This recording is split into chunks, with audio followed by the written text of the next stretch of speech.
সামনেই পরীক্ষা, তাই খুব জোরে সোরে ক্লাসগুলোতে পরীক্ষার প্রস্তুতি চলছে। আজও ছোট দুটো টেস্ট নিলেন ইকবাল স্যার। ক্লাসে উপস্থিত ছিল ওরা 120 জন। তাদের মধ্যে সবচেয়ে হাইস্ট নম্বর এসেছে জাহিদের। বন্ধুরা জানতো এবারেও জাহিদই ফার্স্ট হবে। এ পর্যন্ত জাহিদ কোনো পরীক্ষায় সেকেন্ড হয়নি। ওর পুরনো বন্ধুরা জানে জাহিদ অসম্ভব মেধাবী একটা ছেলে। স্কুল লাইফেই বৃত্তি পেয়েছে দুবার, কলেজেও তেমনি। এখন ঢাকা বিশ্ববিদ্যালয়ে আইন বিভাগে পড়াশোনা করছে। জাহিদের সবচেয়ে কাছের বান্ধবী মেঘাও আইনের ছাত্রী। দুজনের কলেজ লাইফ থেকে বন্ধুত্ব, সেটা প্রেমে পরিণত হতে বেশি দিন লাগেনি। দুজনের প্রেম আর কিছুদিনের মধ্যেই পরিণয়ে রূপ নেবে এমনটি সবার ধারণা। মেঘা এরই মধ্যে বাড়িতে নিয়ে গিয়েছিল জাহিদকে। মেঘার বাবাও খুশি হলেন জাহিদকে দেখে। যেমন মেধাবী তেমনি গুড লুকিং। মেয়ের পছন্দকে এপ্রিসিয়েট করলেন তিনি। ঠিক হলো পরীক্ষা শেষ হলে ওদের বিয়ে দিতে তার কোনো অমত নেই। তাছাড়া জাহিদের বাবার সাথেও দেখা করতে হবে। মেঘা তাই সুযোগ পেলেই জাহিদকে তাগাদা দেয়। বাসায় জানিয়েছ? কবে বলবি আমাদের কথা? জাহিদ সান্ত্বনা দেয়। আরে বাবা, পরীক্ষাটা তো যেতে দাও, এত অস্থির হচ্ছ কেন? অস্থির কি সাধে হয়ে? ছেলেদের মতি গতির কোনো ঠিক আছে? এখনো বিশ্বাস করো না আমাকে? করি তো। মেঘা হাসে কিন্তু সান্ত্বনা পায় না, কারণ জাহিদ এখনো ওর বাসায় এ ব্যাপারে কিছুই জানায়নি। জাহিদের পরিবার গ্রামে থাকে। জাহিদের বাবা গ্রামের একজন অবস্থাপন্ন গৃহস্থ, গ্রামের সম্মানিত মানুষ। জাহিদের মুখেই শুনেছে তিনি খুবই কড়া ধরনের মানুষ এবং বেশ রাগী। জাহিদ ক্লাস শেষে বেরিয়ে আসতেই মেঘার সাথে দেখা হলো।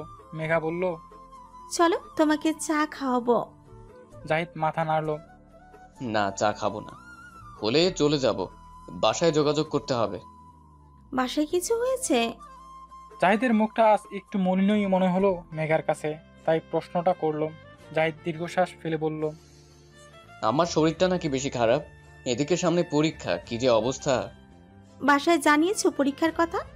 হ্যাঁ, আব্বা তো জানেই, আম্মাও জানে। আব্বা পরীক্ষা দিয়ে দেশে যেতে বলেছে। মেঘার মুখটা এবার মলিন হলো। কবে ফিরবে? 1 সপ্তাহের বেশি তো কোনোদিনই থাকি না, জানোই তো। তাছাড়া এবার স্কলারশিপ পেলে দেশের বাইরে যাব। বার এই লটটা করতে, সেটা নিয়েও আলাপ করতে হবে। আমি আব্বুকে বলিয়ে রেখেছি তোমার সাথে যাব। আব্বু বলেছেন বিয়ে করে তারপর যেতে, এভাবে যেতে দিতে উনি রাজি নন। দেখি, বাড়ি থেকে আগে ফিরি, তারপর এসব নিয়ে ভাববো। পরীক্ষা শেষ হতে হতেও 2 মাস চলে গেল। এর মধ্যে মায়ের সাথে ফোনে 2বার কথা বলেছে জাহিদ। উনি আগের চেয়ে ভালো আছেন, তবে জাহিদকে খুব করে গ্রামে যাবার জন্য অনুরোধ করেছেন। পরীক্ষা শেষ হবার পর দিনই গ্রাম থেকে বাবার ফোন এলো। মা খুব বেশি অসুস্থ হয়ে পড়েছে। তাই বাবার করা আদেশ জাহিদ যেন রাতের ট্রেনেই রওনা দেয়। বাবার আদেশ অপেক্ষা করার শক্তি জাহিদের কোনোদিনই ছিল না, আজও নেই। মেঘার সাথে দেখা করার সুযোগ হলো না ওর, তাই মেঘাকে ফোন করে গ্রামে যাওয়ার কথাটা জানিয়ে দিল জাহিদ। শীঘ্রই ফিরবে এমন আশ্বাস দিতেও ভুলল না। রাতের ট্রেনেই জাহিদ সিলেটের উদ্দেশ্যে রওনা দিল। কোনো রকমের নাস্তাটা সেরেই ফারুক শার্টটা গায়ে চড়ালো। বাম হাতে ঘড়িটা পরে টুপিটা মাথায় দিয়ে 2 হাতে কোনো রকমের দাড়িগুলোতে আঙ্গুল চালালো পরিপাটি করার উদ্দেশ্যে। তারপর দ্রুত পা চালালো। শান্তদের বাসায় এখান থেকে 5 মিনিটের পথ। তবু আজ দেরি হয়ে গেছে বলে ফারুককে দ্রুত পা চালাতে হচ্ছে। ছেলেটার পরীক্ষা চলছে, অথচ পড়ায় একদম মন নেই।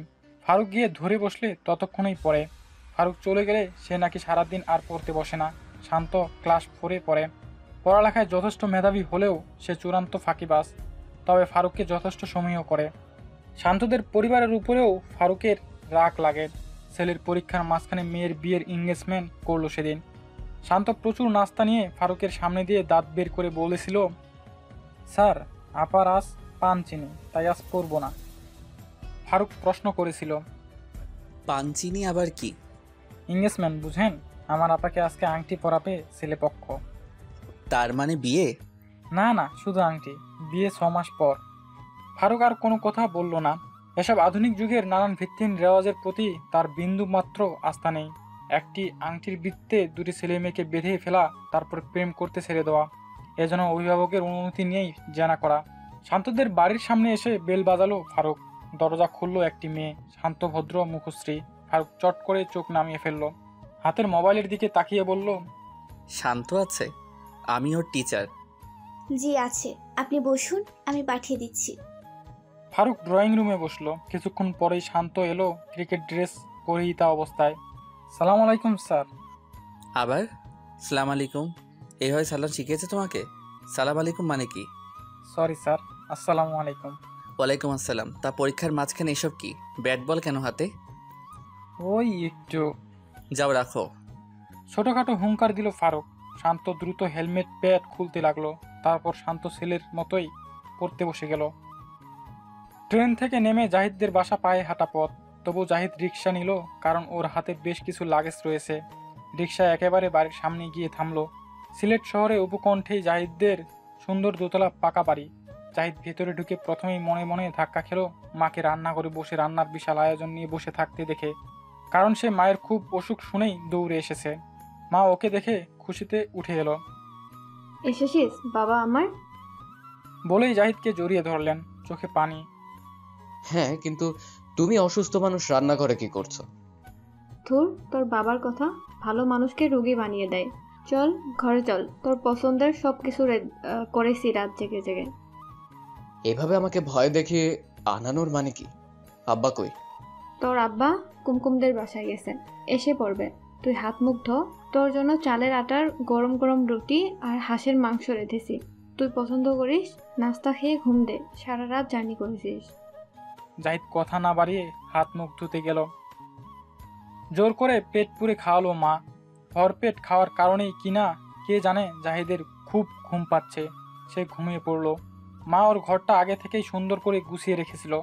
জাহিদের ঘুম ভাঙলো একেবারে বেলা পার করে। আব্বার কড়া খাকারিতে জাহিদের ঘুম দূর হয়ে গেল। আব্বা ওর বিছানায় এসে বসেছেন। জাহিদ দ্রুতই উঠে বসলো। আসসালামু আলাইকুম আব্বা। ওয়ালাইকুম সালাম। টেনে টেনে সালামের উত্তর দিলেন আব্বা, তারপর বললেন, ঘুমিয়ে যে দুপুর পার করে দিলি, জোহরের নামাজ তো কাজা হতে চললো।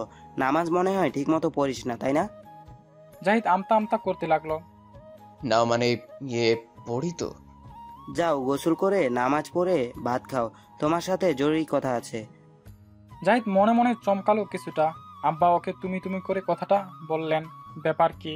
কিন্তু আব্বাকে সে খুব ছোটবেলা থেকেই জমের মতো ভয় পায়। ভয়টা এই বয়সেও কাটিয়ে উঠতে পারেনি। ফারুক বেল বাজাতেই শান্তর বোন দরজা খুলে দিলে ফারুক প্রতিবারের মতোই চোখ নামিয়ে মোবাইলে নিবদ্ধ করলো। এবার আর শান্তকে ডেকে দিতে বলল না, শান্তর বোনই নিজে থেকে বলল, আসুন। ফারুক পড়ার টেবিলে বসে আছে, শান্ত লিখছে। হঠাৎ ভেতর থেকে শান্তর বোনের গলা শোনা গেল। আমি যাব না মা। ওপর গলাটা সম্ভবত শান্তর মায়ের। তিনি বলছেন, নতুন আত্মীয়, তার উপর তোর শাশুড়ি নিজেই ফোন করে আমাকে বলেছে তাকে পাঠিয়ে দিতে। কিন্তু অনুষ্ঠানের আগে আমি ওর সাথে কেন যাব? কি হয়েছে? সে তো তোর স্বামীই হবে। হবে, হয়নি তো এখনো। না গেলে জিসান রাগ করবে। কেন? আমি কি তাদের বাড়ির বউ যে রাগ করবে? বউ তো হবি, তো রাগ করবে না? উফ, তোমাকে বোঝাতে পারছি না কেন। ফারুক গালে হাত দিয়ে শান্তর অঙ্ক করা দেখছে। না চাইতেই ভেতরকার শব্দগুলো ফারুকের কানে চলে আসছে। অঙ্ক শেষ হলে ফারুক শান্তকে বলল, ভেতরে গিয়ে আম্মুকে বলো আস্তে কথা বলতে।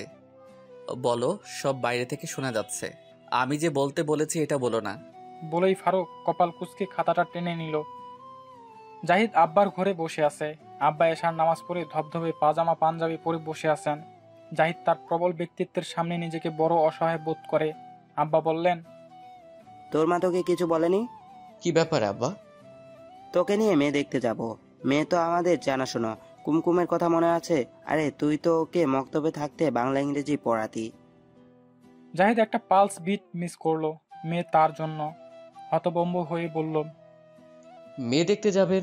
কার জন্য আব্বা? এ বাড়িতে পুরুষ বলতে তুই আর আমি। তোর কি মনে হয় আমি আমার কথা বলছি? বেকুবের মতো প্রশ্ন করিস কেন? তোর পরীক্ষা শেষ হবার অপেক্ষা করছিলাম, পরীক্ষা তো শেষ। কি? কিন্তু আমার বিয়ে আমার পছন্দ হতে হবে না এভাবে হুট করে? তোর পছন্দের কথা মাথায় রেখেই তোকে নিয়ে মেয়ে দেখতে যাওয়া, নইলে একবারে বিয়ে পড়িয়ে দিতাম। জাহিদ চুপ করে বসে আছে। কিভাবে কি বলবে মাথায় আসছে না।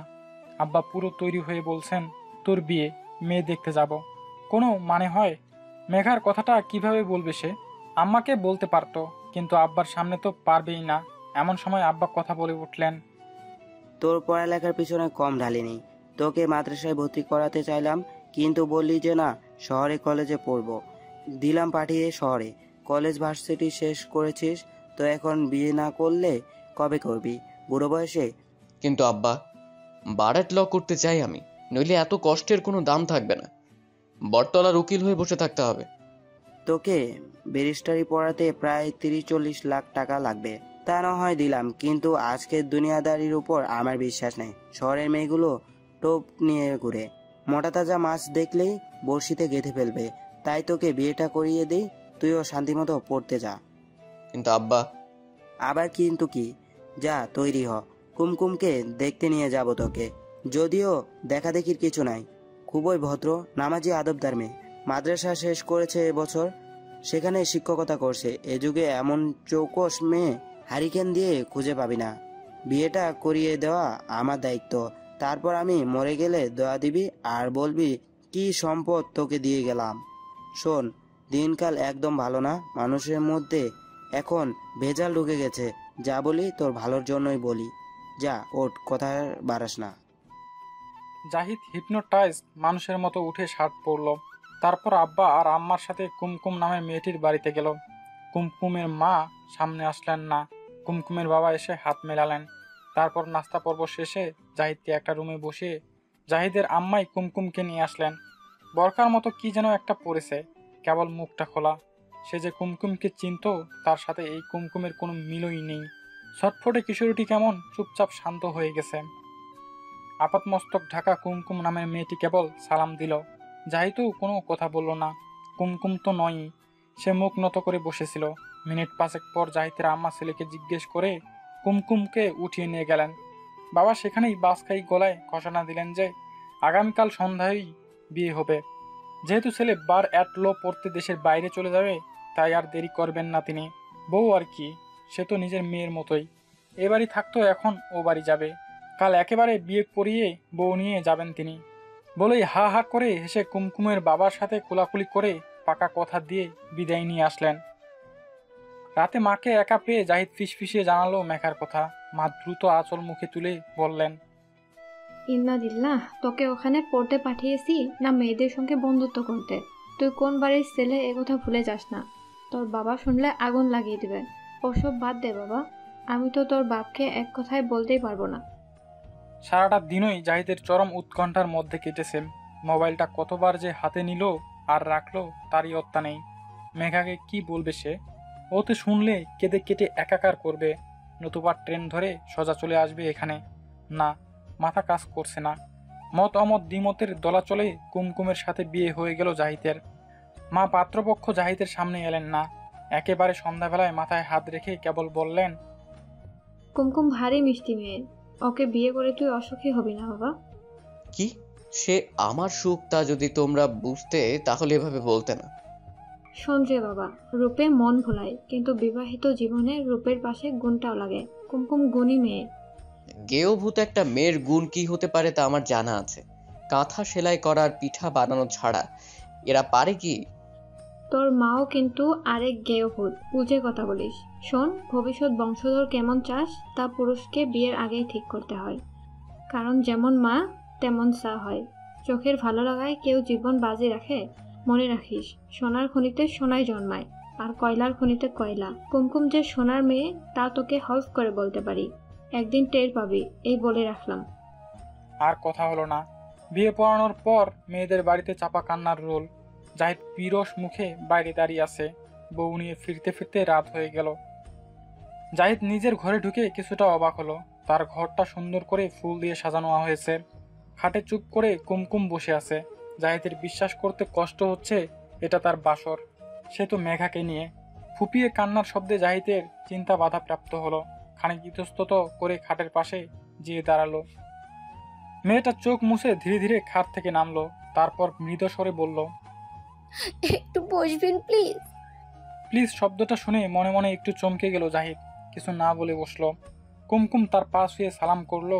তারপর একটা কাগজ জাহিদের হাতে দিয়ে বলল, আমার কপালে হাত রেখে এটা পড়তে হবে আপনাকে। বলছে আর চোখ মুছছে। কুমকুম কাঁদছে বলেই কিনা চোখটা আর গালটা লালচে হয়ে আছে। এখনো ফুপাচ্ছে, আবার ওটা এটা করতেও বলছে। অদ্ভুত মেয়ে তো।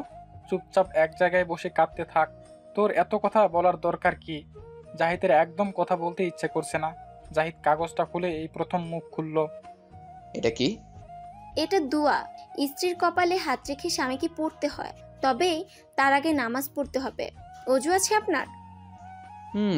হ্যাঁ আছে মনে হয়। কেন? মনে হয়টয় না, আসুন অজু করবেন। শান্ত অথচ ধীর স্বরে বলল কুমকুম। আবার অজু করব? জাহিদ বিরক্ত হলো। জি, করতেই হবে। অজুটা ভাঙলেন কেন? জাহিদ অবাক হলো কিছুটা। মেয়েটা তো চমৎকার কথার পিঠে কথা চালাতে পারে। তাকে যতটা গেয়েও ভেবেছিল ততটা সে না। কই আসেন। জাহিদ মন্ত্রমুগ্ধের মতো এগিয়ে গেল। কুমকুম মগ ভরে পানি তীর তীর করে ঢাললো আর জাহিদ উজু করলো। দুবার কুমকুম বাধা দিল।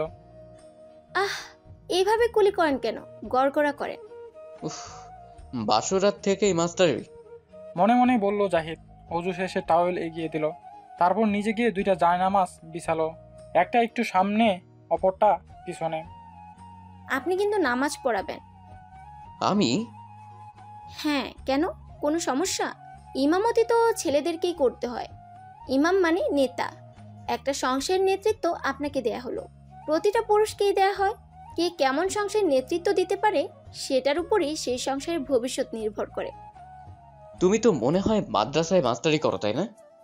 জি, কেন? লেকচার শুনে মনে পড়লো। কুমকুমের মুখটা হঠাৎই লজ্জায় লালচে হয়ে গেল। দুঃখিত, চলুন নামাজ পড়ি। শান্তদের বাড়ি থেকে বেরোবার মুখে গাড়িটা দেখলো ফারুক। সানগ্লাস পরা একটা ছেলে বসে আছে ভিতরে। একটু পর শান্তর বোনকে নামতে দেখা গেল। ফারুক নিজের মতো করে হেঁটে চলে এলো। আজ তার ভার্সিটিতে ইম্পর্টেন্ট ক্লাস আছে। তাছাড়া বাড়িতে আজ তাকে তাড়াতাড়ি যেতে বলা হয়েছে। তাকে নিয়ে কোথায় যেন মেয়ে দেখতে যাবার কথা। ফারুক পা চালালো। মোমো গাড়িতে ওঠার পর থেকে চুপ করে বসে আছে, একটা কথাও বলেনি। জিসান কয়েকবার এটা ওটা জিজ্ঞেস করেছে। মোমো দায় সারা গোছের উত্তর দিয়েছে। কেন জানি মোমো জিসানের সাথে সহজ হতে পারে না। আজ মোমোকে নিয়ে জিসানের বড় বোনের বাড়িতে যাবার কথা। ওর বড় বোনের ম্যারেজ ডে আজকে। মোমো সবসময়ই ইন্ট্রোভার্টেড ধরনের মেয়ে। হই উল্লোর চেঁচামেচি হুড়োহুড়ি ওর ভালো লাগে না। ও নিরিবিলি থাকতে ভালোবাসে। বাবা নেই মোমোর। মা আর শান্তকে নিয়েই ওর জীবন আবর্তিত। মোমোর বড় খালা খুব ধনী মহিলা। তিনি মোমোর জন্য এই বিয়ের প্রস্তাবটা এনেছেন। তার ধারণা মোমোদের পরিবারের লাখ শুকর করা উচিত। এমন ধনী ছেলে পেয়ে। ছেলের ঢাকায় গাড়ি বাড়ি সব আছে। সে যে মোমোকে দেখে পছন্দ করেছে এটাই মোমোর সৌভাগ্য। তাই মোমোর মাও পাত্রপক্ষের সব রকমের আবদার পূরণে সশস্ত্র থাকেন, তার ন্যায়ই হোক কিংবা অন্যায়। অনুষ্ঠান শেষে ফিরতে ফিরতে রাত হয়ে গেল। মোমোর মনটা খুব খারাপ। ওই অনুষ্ঠানে জিসান তার বোন আর বোন জামাইয়ের সামনেই মোমোকে নিয়ে নাচানাচি করার জন্য কয়েকবার টানাটানি করেছে। মোমো প্রতিবারই হাত ছাড়িয়ে সরে এসেছে। কয়েকবার তাগাদা দেওয়ার পর জিসান তাকে বাড়ি পৌঁছে দিতে বের হয়েছে, নইলে আরও রাত বাড়ত। ঢাকা শহরে রাত 10টা এমন কোনো রাত না, কিন্তু আবাসিক এলাকাগুলো রাত 8টা বাজলেই নীরব হয়ে পড়ে। তেমনি একটা এলাকা দিয়ে যাচ্ছিল ওরা। হঠাৎ জিসান গাড়ি থামালো। মোমো চমকে উঠল। গাড়ি থামালেন কেন? জিসান হাসলো। তোমাকে একা পাবো বলে। মা মানে? তাড়াতাড়ি বাড়ি ফিরতে হবে, নইলে মা চিন্তা করবেন। তোমার মা ভালো করে জানে তুমি কার সাথে আছো, তাই রাতে যদি আমার নাও ফিরি তবুও তিনি টেনশন করবে না।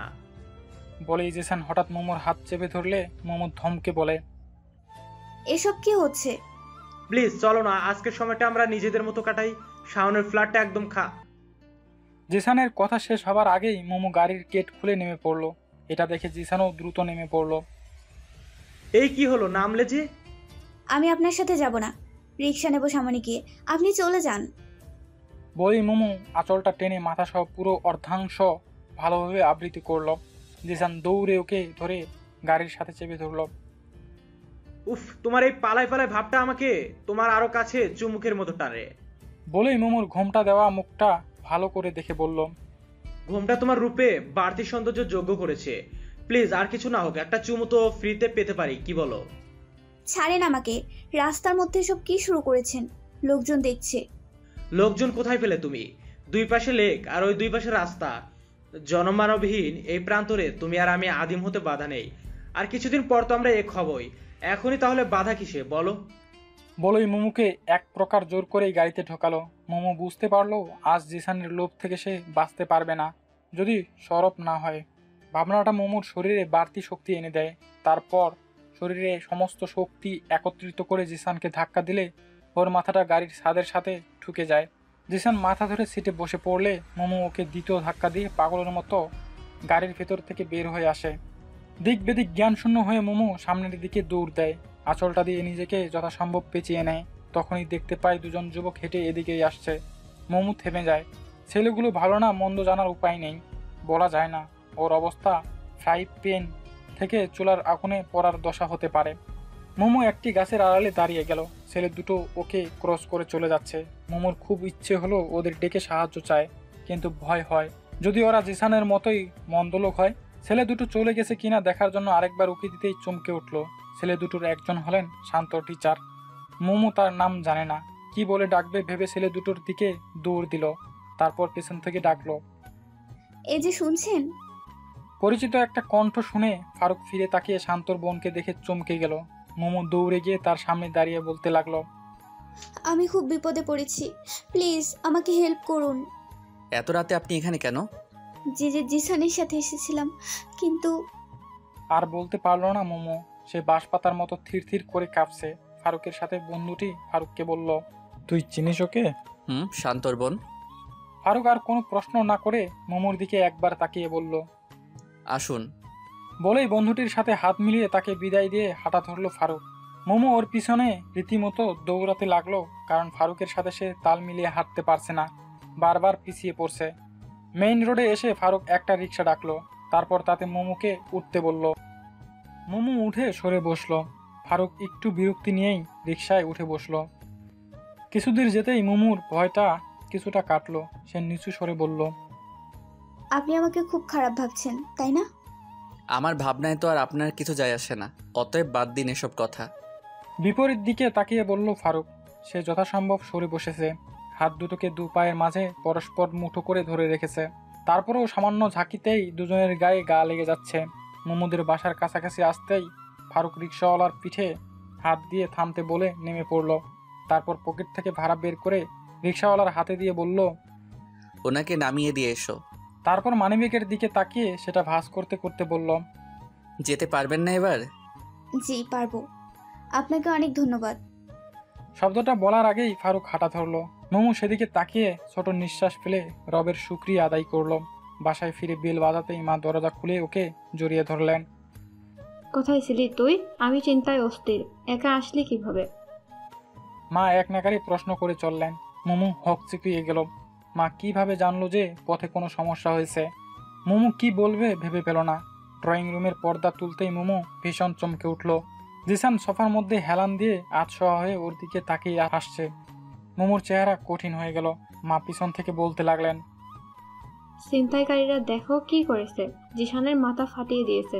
জিশান এই অবস্থায় বাড়ি না গিয়ে এত রাতে তোকে খুঁজতে বাড়ি এসেছে। জিসান মুখ গম্ভীর করে বলল, তোমার ওইভাবে দৌড় দেওয়াটা উচিত হয়নি। বাজে কারো খপ্পরে পড়তে পড়তে এখানে তো আমি ছিলাম, আমি থাকতে তোমার কোনো ক্ষতি হতে দিতাম না। তুমি একা এতটা পথ আসাটা উচিত হয়নি। তোমাকে একটু দুধ গরম করে দেই বাবা, বসো। মা উঠে গেলেন।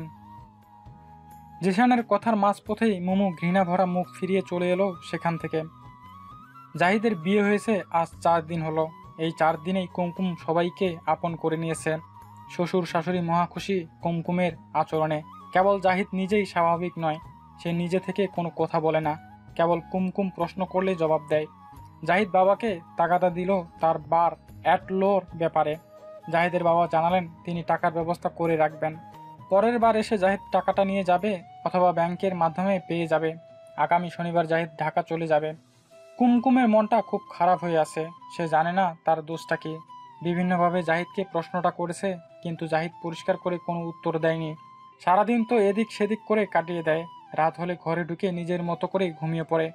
কোনো কথাই হয় না ওর সাথে। কুমকুম ঠিক করলো জাহিদ চলে যাবার আগেই ওকে চেপে ধরবে। কেন সে এত বিমুখ হয়ে আছে? রাতে ঘরে ঢুকেই জাহিদ নিজের পাশে বালিশটা ঠিকঠাক করে শুতে যাবে, তখনই কুমকুম এসে ওর পায়ের কাছে বসে। জাহিদ সেদিকে তাকিয়ে বলে, পায়ের কাছে বসেছো কেন? সরো, ঘুমোতে দাও। জি, ঘুমাবেন তো অবশ্যই, কিন্তু আমার কিছু কথার জবাব দিয়ে তারপর ঘুমান। জাহিদ উঠে বসলো। কি কথা? আমি কি আপনার কাছে কোনো অপরাধ করেছি? না, অপরাধ করেছো কেন বলছো? তাহলে আমার সাথে এমন করছেন কেন? কই, কি করছি? আমি আপনার নববিবাহিতা স্ত্রী, অথচ আপনি আমার সাথে কোনো কথাই বলেন না। আমার দ্বারা যদি কোনো বেয়াদবি হয়ে থাকে বলুন, নিজেকে শুধরে নেব। আর যদি আমাকে পছন্দ না হয়ে থাকে তাও বলুন। বললে কি করবে? আব্বাকে বলে বাড়ি চলে যাব, তিনি আপনাকে আপনার পছন্দের পাত্রের সাথে বিয়ে দিয়ে দিবেন। জাহিদ চমকে উঠল। আমার পছন্দের পাত্রী কে বলেছে তোমাকে? কেউ বলতে হবে কেন? আপনি সেদিন ঘুমের মধ্যে মেঘা নামের একটা মেয়েকে ডাকছিলেন, তারপর আমি আপনাকে ছুঁয়ে দিতেই আপনি আবার ঘুমিয়ে পড়লেন। আমাকে বলবেন এই মেঘাটাকে? জাহিদের চোখ থেকে ঘুম পালালো। কুমকুম যদি সত্যি সত্যি আব্বাকে বলে দেয় তো বিদেশে ব্যারিস্টারি পড়তে যাওয়া তো হবেই না, উল্টো আরো কাহিনী হবে। জাহিদকে চুপ দেখে কুমকুম আস্তে করে বলল, মেঘা নামের মেয়েটি বোধ হয় আপনার বান্ধবী, যাকে আপনি ভালোবাসেন, তাই না? জাহিদ কিছুক্ষণ ইতস্তত করে বলল, তুমি ওয়াদা করো আব্বা আম্মাকে কিছু বলবে না এই ব্যাপারে? কুমকুম স্মরণ হাসলো। ও, আব্বার ভয়ে তাহলে বিয়েটা করা হয়েছে? জাহিদ বিপর্যস্ত বোধ করলো। এভাবে কুমকুমের হাতে নাজেহাল হতে হবে ভাবেনি। কুমকুম দীর্ঘশ্বাস ফেলে বলল, বলুন আপনার কথা, নিশ্চিন্ত থাকেন, আমি কাউকে বলবো না। জাহিদ কিছুক্ষণ থেমে বলল, মেঘা আমার ডিপার্টমেন্টে পড়ে। বিগত 6 বছর ধরে ওর সাথে আমার বন্ধুত্ব। নাউজুবিল্লাহ, 6টি বছর ধরে আপনি জেনে লিপ্ত আছেন? দেখো, এটা যে জেনা না কি আমি তা বুঝি না। ঢাকার কলেজ বিশ্ববিদ্যালয় এভাবে ছেলেমেয়েরা পরপর এঙ্গেজড হয়। তাদের সবার বিয়েও হয়? না, সবার হয় না। কারোটা হয়, কারো ব্রেকআপ ঘটে, কারো অন্যত্র বিয়ে হয়ে যায়। এইসবে এখনকার সমাজে প্রচলিত। কি ভয়ঙ্কর! কেন, তোমার কোনো পছন্দের মানুষ নেই? ও, তুমি তো কারোর সামনে যাওই না। জাহিদ সামান্য হাসলো। কে বলেছে নেই? অবশ্যই আছে। জাহিদের মুখের হাসি মুছে গেল। কি বলো, কে সে? টপ সিক্রেট, বলা যাবে না।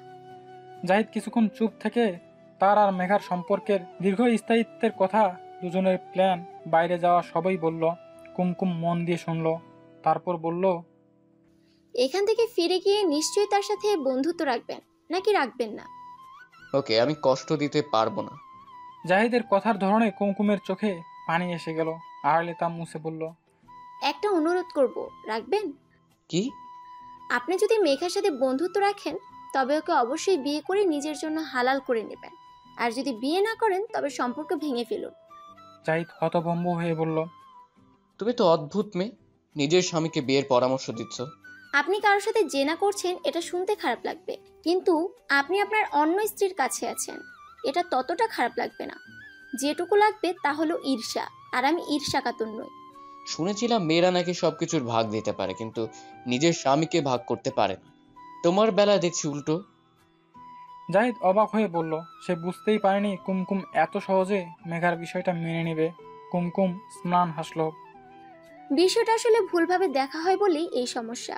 মানুষের সবচেয়ে প্রিয় তার সন্তান, যার মুখের দিকে তাকিয়ে সে হাসি মুখে সারা জীবন পার করে দিতে পারে। সেই সন্তান একটা হোক কি 10টা, ভালোবাসা ভাগ হয়ে যায় না। অথচ কোনো মানুষ বিনা সন্তানে কেবল স্বামী স্ত্রীর দিকে কিংবা স্ত্রী স্বামীর দিকে তাকিয়ে জীবন পার করতে পারে না। সেই সন্তানের জন্য তড়পায়, কাঁদে, অথচ সেই সন্তানকে সে স্বামীর সাথে বা অন্য সবার সাথে ভাগ করতে কষ্ট পায় না।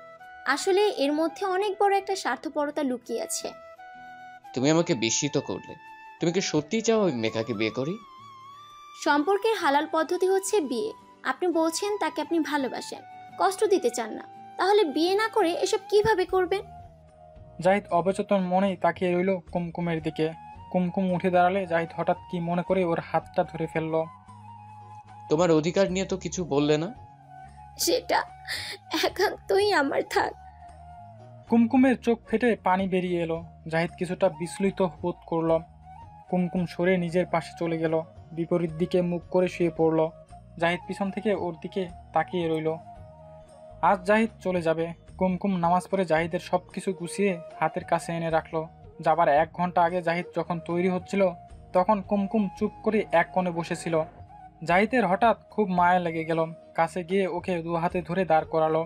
কুমকুম চোখ তুলে তাকালো। জাহিদ কি মনে করে কুমকুমকে হঠাৎ জড়িয়ে ধরল। কুমকুম না পাওয়া ভালোবাসার অভাবে শুকনো ফুলের মতো স্ম্লান হয়েছিল। শেষ মুহূর্তের এই সংযোগনী সুধাটুকু ওর মধ্যে প্রাণের সঞ্চার করলো। জাহিদ ওর মুখে মুখ রেখে বলল, তুমি খুব ভালো। কুমকুম জাহিদের বুকে মুখ রেখে ভেজা কণ্ঠে বলল, আমি অপেক্ষায় থাকবো। মোমোর কথা শুনে ওর মা হতভম্ব হয়ে গেলেন। এসব কি বলছিস তুই? হ্যাঁ মা, আমি বেঁচে থেকেও রোজ মরতে চাই না। জিসান লম্পট চরিত্রের একটা ছেলে। কিন্তু আপা কি এসব শুনতে চাইবে? উনি তো খুব রাগ করবেন। মা, আমার জীবনের চেয়ে তোমার কাছে অন্য কিছু বড় হলো? জেনে শুনে ওই কামুক চরিত্রের লোকটার হাতে তুমি আমাকে তুলে দেবে? মোমোর কথা শুনে মা কিছুক্ষণ নীরব রইলেন। তারপর দীর্ঘ শ্বাস ফেলে বললেন, বলা যায় না, বিয়ের পর হয়তো এসব ঠিক হয়ে যাবে। এটা সমাজের মূর্খস্থ কথা মা। যার চরিত্র নাই তার কিছুই নাই। বিয়ের পর সে বাইরে অন্য মহিলাদের সাথে এসব করবে। যাক, বুঝেছি, তোমাকে বলে লাভ নেই। তুমি আমাকে বুঝিয়ে সুঝিয়ে ওর হাতেই তুলে দেবে। তোমাকে এসব বলে লাভ নেই। মা কিছু না বলে উঠে রান্নাঘরে চলে গেলেন। মোমো অবাক হয়ে সেদিকে তাকিয়ে রইল। তারপর দু হাতে মুখ ঢেকে কেঁদে ফেলল। ভার্সিটির ক্যান্টিনের বাইরে কিছু চেয়ার পাতা আছে, ওরা সেখানেই বসে কথা বলছে মেঘা আর জাহিদ। জাহিদ কিছুটা অন্যমনস্ক আজ। মেঘা ওর কবজি চেপে ধরে বলল, তোমার কি হয়েছে? ঠিক করে কথা বলো তো। ফেরার পর থেকে দেখছি তুমি মনমরা, যেন বিয়ে করে বউ ফেলে রেখে এসেছ। দুষ্টামি করে হেসে বলল মেঘা, কিন্তু জাহিদ হাসল না। মেঘার দিকে কয়েক সেকেন্ড তাকিয়ে রইল। মনের ভেতর তার নানান ভাবনা সমুদ্রের ঢেউয়ের মতো একের পর এক আছড়ে পড়ছে। মেঘা জাহিদের চোখের সামনে তুড়ি বাজালো। হ্যালো, কাহা খো গয়ে হে তুম? জাহিদ কপাল কুঁচকালো। কি? এটা হিন্দি ভাষা, এর অর্থ হলো কোথায় হারিয়ে গেছো তুমি। খুব সিরিয়াল দেখো বুঝি? না দেখলি ঘুমিয়ে আসে না? জাহিদ দীর্ঘশ্বাস ফেলে দুহাতে মুখ ঢেকে মিনিট খানেক ভাবল। মেঘাকে আজ সব সত্য বলেই দেবে। মিথ্যের উপর সে তার সম্পর্ক টিকিয়ে রাখতে চায় না। কুমকুম যদি স্ত্রী হয়েও মেঘাকে বিয়ে করার মতো উদারতা দেখাতে পারে, তাহলে মেঘা তো তার 6 বছরের পুরনো বন্ধু। সে নিশ্চয়ই জাহিদের অবস্থা বুঝবে, কুমকুমকে মেনে নেবে। মেঘার ধাক্কায় ঘোর কাটল। আরে কি ভাবছো এত? জাহিদ মেঘার দিকে তাকালো। মেঘা, তোমাকে একটা জরুরি কথা বলবো। বলো। আমি দেশে যাবার পর বাবা হুট করে আমার মতামত না নিয়ে একরকম চাপ দিয়েই বিয়ে করিয়ে দিয়েছে। বলেই জাহিদ মেঘার মুখের দিকে তাকালো। মেঘা স্তব্ধ হয়ে কিছুক্ষণ তাকিয়ে থাকলো। জাহিদ বুঝলো এটা ঝড়ের পূর্বাভাস। ঝড় ওঠার আগেই প্রকৃতি কেমন থমথমে হয়ে যায়, এটা সেরকমই। মেঘা আস্তে করে বলল, কি বলছো তুমি? জাহিদ ওর হাত ধরতে গেলে এক ঝটকায় হাত সরিয়ে নিয়ে প্রায় চেঁচিয়ে উঠল মেঘা। হোয়াট ডিড ইউ সে? তারপরের ঘটনা না লেখাই ভালো। কান্না, রাগ, জেদ, চলে যাওয়া, হাত পা ধরা, ফোন না ধরা, গালাগালি করা, এ সমস্ত ঝড় বয়ে যাওয়ার পর একসময় প্রকৃতি শান্ত হলো। প্রায় 1 সপ্তাহ রাগ করে থাকার পর আজ মেঘা নিজেই ফোন দিয়েছে জাহিদকে। কফি হাটে এসো, জরুরি কথা আছে তোমার সাথে। বলেই ফোন কেটে দিল মেঘা। ঘণ্টাখানেকের মধ্যেই মুখোমুখি হলো ওরা। মেঘা শান্ত স্বরে বলল, আমাকে বিয়ে করতে চাইলে শর্ত একটাই, তোমার বউকে ত্যাগ করতে হবে। জাহিদ কিছুক্ষণ চুপ থেকে বলল, সে তার জায়গায় থাক না। সে তো তোমাকে বিরক্ত করতে আসছে না। তোমাকে বিয়ে করবো না, এই কথা তো একবারও বলিনি। তোমার বউকে ছেড়ে তারপর আমার কাছে এসো। জাহিদ মনে মনে কিছুটা বিরক্ত হলো। বলল, সেক্ষেত্রে তোমাকে বিয়ে করাটা কঠিন হয়ে যাবে, কারণ বাবা জেনে গেলে তুলকালাম কাণ্ড হবে। আমার পড়াশোনাই বন্ধ হয়ে যাবে। তাছাড়া বিয়ে করে তোমাকে নিয়ে ইংল্যান্ড চলে যাব। কুমকুমকে নিয়ে আমাদের না ভাবলেও চলবে। মেঘা মাথা নিচু করে ভাবলো কিছুক্ষণ, তারপর মুখ তুলে বলল, ওকে, বাবার সাথে কথা বলে জানাবো। সেদিন বাড়ি থেকে ফোন এলো জাহিদের। বাবা নিজেই জানালেন যে তিনি টাকাটা ব্যাংকে জমা দিয়ে দিয়েছেন। জাহিদও তার বার এট লোর ফর্ম ফিল আপ করে জমা দিয়ে দিল। পরের সপ্তাহেই মেঘার সাথে বিয়ে হয়ে গেল জাহিদের। বার এট লো এবং হানিমুন এক ঢিলে 2 পাখি মারতে মেঘা আর জাহিদ উড়াল দিল ইংল্যান্ডের উদ্দেশ্যে। জাহিদের বাবা একবার বলেছিল, বিলেত যাবার আগে একবার দেশে ঘুরে যা, মা আর বউয়ের সাথে দেখা করে যা। জাহিদ জানালো সে সময় হাতে নেই, তাই সে দেশে যেতে পারবে না, তবে লন্ডন পৌঁছে ঠিকানা মেইল করে দেবে। জাহিদ আসলে কোনো মায়ার বাঁধনে জড়াতে চায় না। জাহিদ ভালো করেই জানে কুমকুমকে এড়িয়ে থাকাটা তখন ওর জন্য কত কঠিন হয়ে উঠবে। আজ মুমুর গায়ে হলুদ, আগামীকাল আকদ হবে। 4-5টা ভ্যান গাড়িতে করে প্রচুর ডালা এসেছে, তাতে শাড়ি গহনা থেকে শুরু করে ফুল ফল কসমেটিক্স সবই আছে।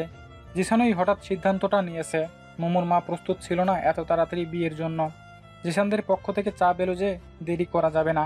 গায়ে হলুদ মেখে ফুলের গহনা পরে পাথরের মতো করে মুখ করে বসে আছে মুমু। ফারুক বেল বাজালে শান্ত দরজা খুলে দিয়ে সালাম দিয়ে বলল, স্যার, কাল আপার বিয়ে তো, আজ গায়ে হলুদ, তাই আম্মু ছুটি দিতে বলেছে। ফারুক জিজ্ঞেস করলো, তা ঠিক আছে, কিন্তু তোমার মুখ গোমড়া কেন? এটা তো আনন্দের কথা। শান্ত চোখ মুছল।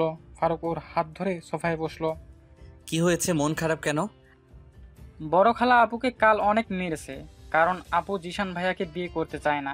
জিসান ভাইয়া নাকি ভালো না, কিন্তু বড় খালামুনির ভয়ে আজ আপু বউ সেজেছে। ফারুকের মুখ বিবর্ণ হলো। জিসান, এটা তো সেই ছেলেটা যার নাম শান্তর বোন সেদিন রাতে বলেছিল। ফারুক সেদিন কিছু জানতে চায়নি বলে জানা হয়নি, কিন্তু এখন ঘটনা কিছুটা স্পষ্ট হচ্ছে। শান্ত মাথা নেড়ে ভিতরে চলে গেল। ফারুকও দীর্ঘশ্বাস ফেলে উঠে চলে গেল। জাহিদ নতুন জীবনে মহাব্যস্ত হয়ে পড়ল। পড়াশোনা, নতুন সংসার নিয়ে দুজনেই মহাব্যস্ত। দুজনেই পালা করে পড়ে আর ফাঁকে ফাঁকে শহরটা ঘুরে দেখে।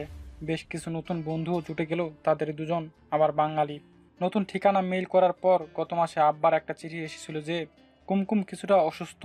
চিঠিটা পেয়ে জাহিদ আনমনা হয়ে পড়েছিল। মেঘা খুব বিরক্ত হয়েছিল সেদিন। সে লক্ষ্য করেছে গ্রাম থেকে চিঠি আসলেই জাহিদ কেমন অন্যমনস্ক হয়ে থাকে সারাটা দিন। মেঘা তখনই সিদ্ধান্ত নিল তাদের উজ্জ্বল ভবিষ্যতের স্বার্থে জাহিদকে এসব স্লিপ পেইন থেকে দূরে রাখতে হবে। যার ফলে মায়ের প্রচণ্ড অসুস্থতা এবং তারপর তার মৃত্যু সংবাদ, কুমকুমের আবেগ, ভালোবাসা সব কিছু খামবন্ধই অবস্থায় ডাস্টবিনে আশ্রয় পেল। জাহিদ তার কিছুই জানল না।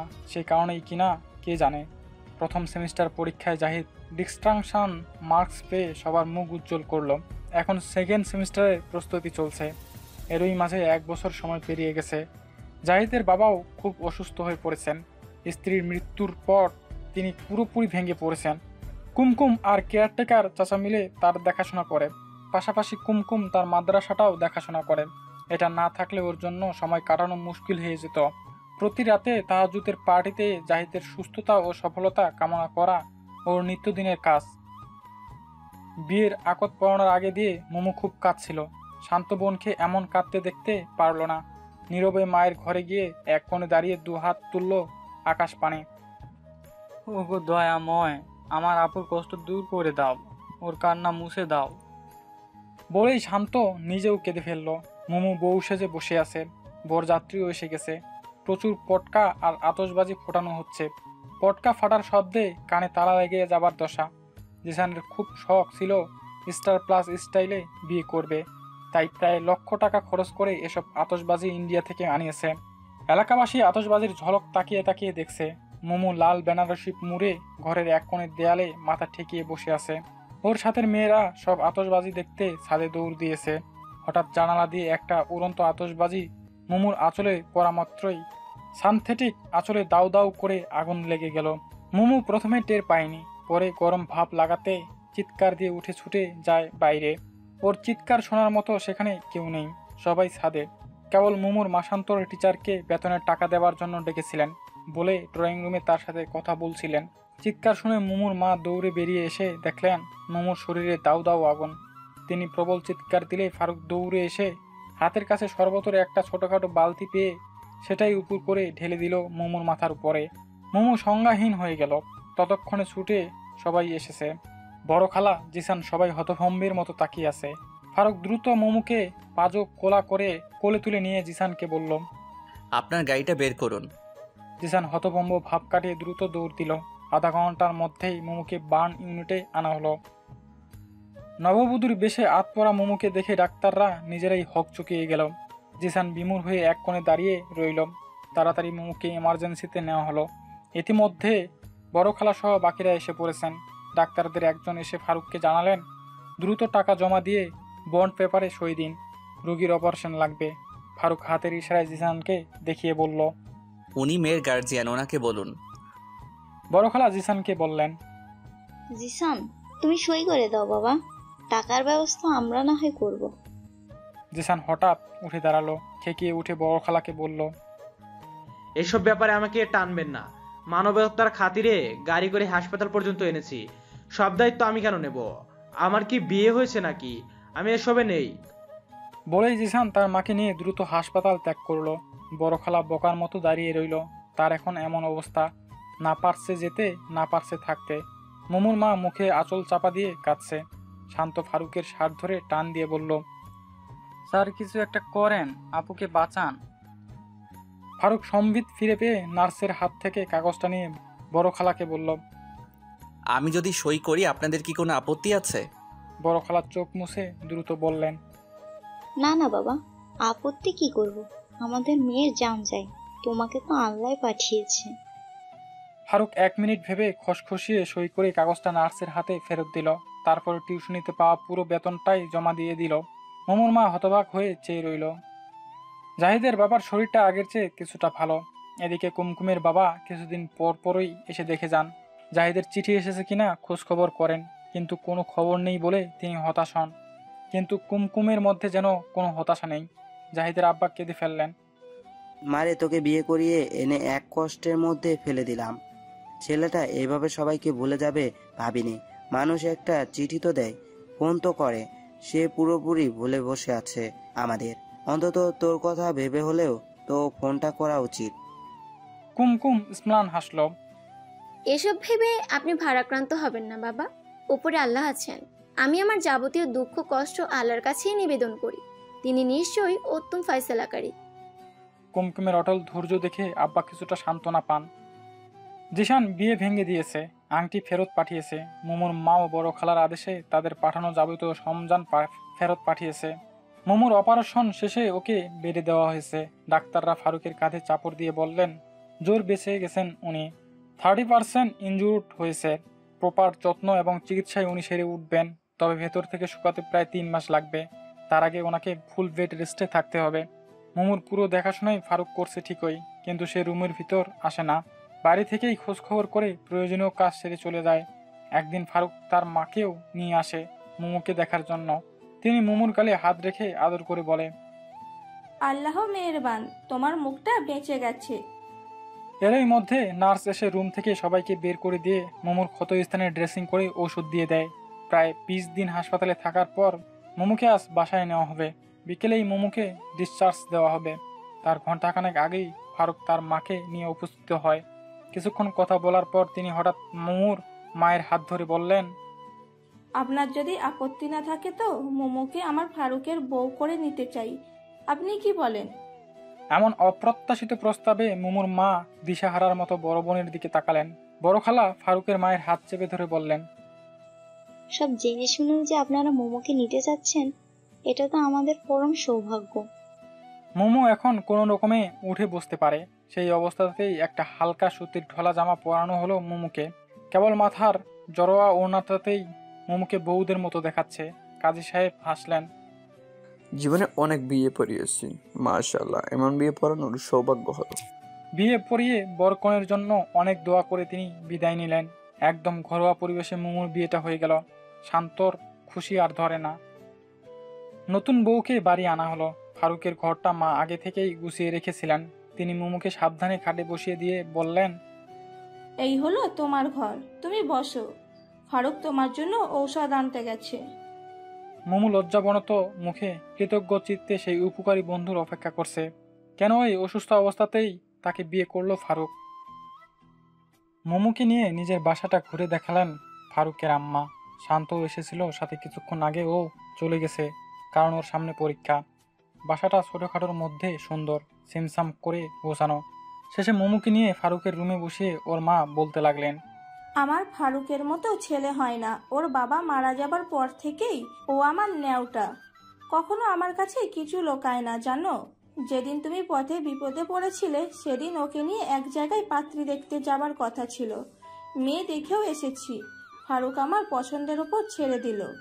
আমি মোটামুটি হ্যাঁ বলেই দিয়েছিলাম, কিন্তু খবর পেলাম মেয়েটা অন্য কাউকে পছন্দ করে। কিন্তু ওর পরিবার আমার ফারুককে পাত্র হিসেবে খুব পছন্দ করেছে। করলে কি হবে, ফারুক তো বেঁকে বসলো। ও আবার এসব খুব মানে। মেয়েদের খোলামেলা চলাও একদমই পছন্দ করে না। পরে আমরাই আর গেলাম না। মোমো চুপ করে বসে বসে শাশুড়ির কথাগুলো শুনছিল। তখনই ফারুক সালাম দিয়ে ঘরে প্রবেশ করলো। মোমো সচেতন হয়ে গুছিয়ে বসলো, মাথায় কাপড় টেনে দিল। এসব করতে গিয়ে লক্ষ্য করলো ওর মধ্যে এক ধরনের ভালো লাগা কাজ করছে। ফারুক এক পলক মোমোকে দেখলো, তারপর হাতের ওষুধগুলো বেড সাইড টেবিলে সাজিয়ে রাখলো। মাকে ডেকে বাইরে নিয়ে গেল। মোমো ওষুধগুলোর দিকে তাকিয়ে রইল। বুকের ভিতর অপরাধ বোধের বোঝাটা আরো বাড়লো।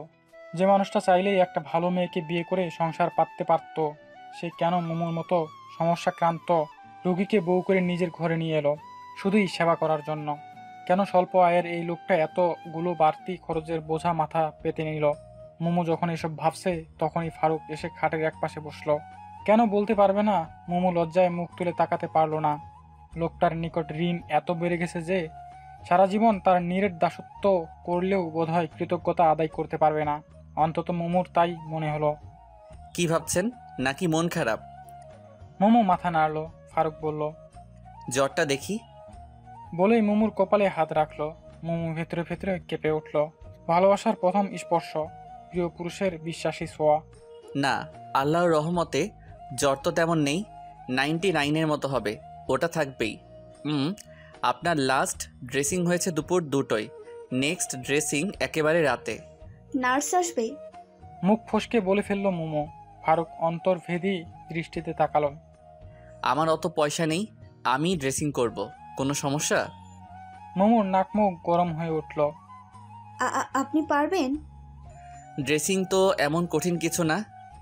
এই প্রথম ফারুক হাসলো, আর মোমো লক্ষ্য করলো হাসিটা হৃদয় কারা হাসি, নাকি মোমোরই এমন লাগছে। আমি জানি আপনি হয়তো ভাবছেন কেন হুট করে বিয়ের সিদ্ধান্তটা নিলাম। ফারুক হঠাৎ বলল। মোমো মুখ নিচু করে রাখলো। ফারুক মৃদু হেসে বলল, এর অনেকগুলো কারণ আছে, আপাতত 2টো কারণ বলি।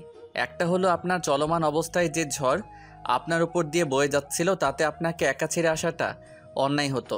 দ্বিতীয়ত, আপনি একা লড়াই করে যাচ্ছিলেন একটা অন্যায়ের বিরুদ্ধে। আমার মনে হলো আপনার সহযোদ্ধা প্রয়োজন। সুযোগটা অন্যভাবে পেয়ে গেলাম। আম্মার সাথে পরামর্শ করে সিদ্ধান্ত নিতে আর দেরি করিনি। কিন্তু আপনার তো কোনো দায় ছিল না।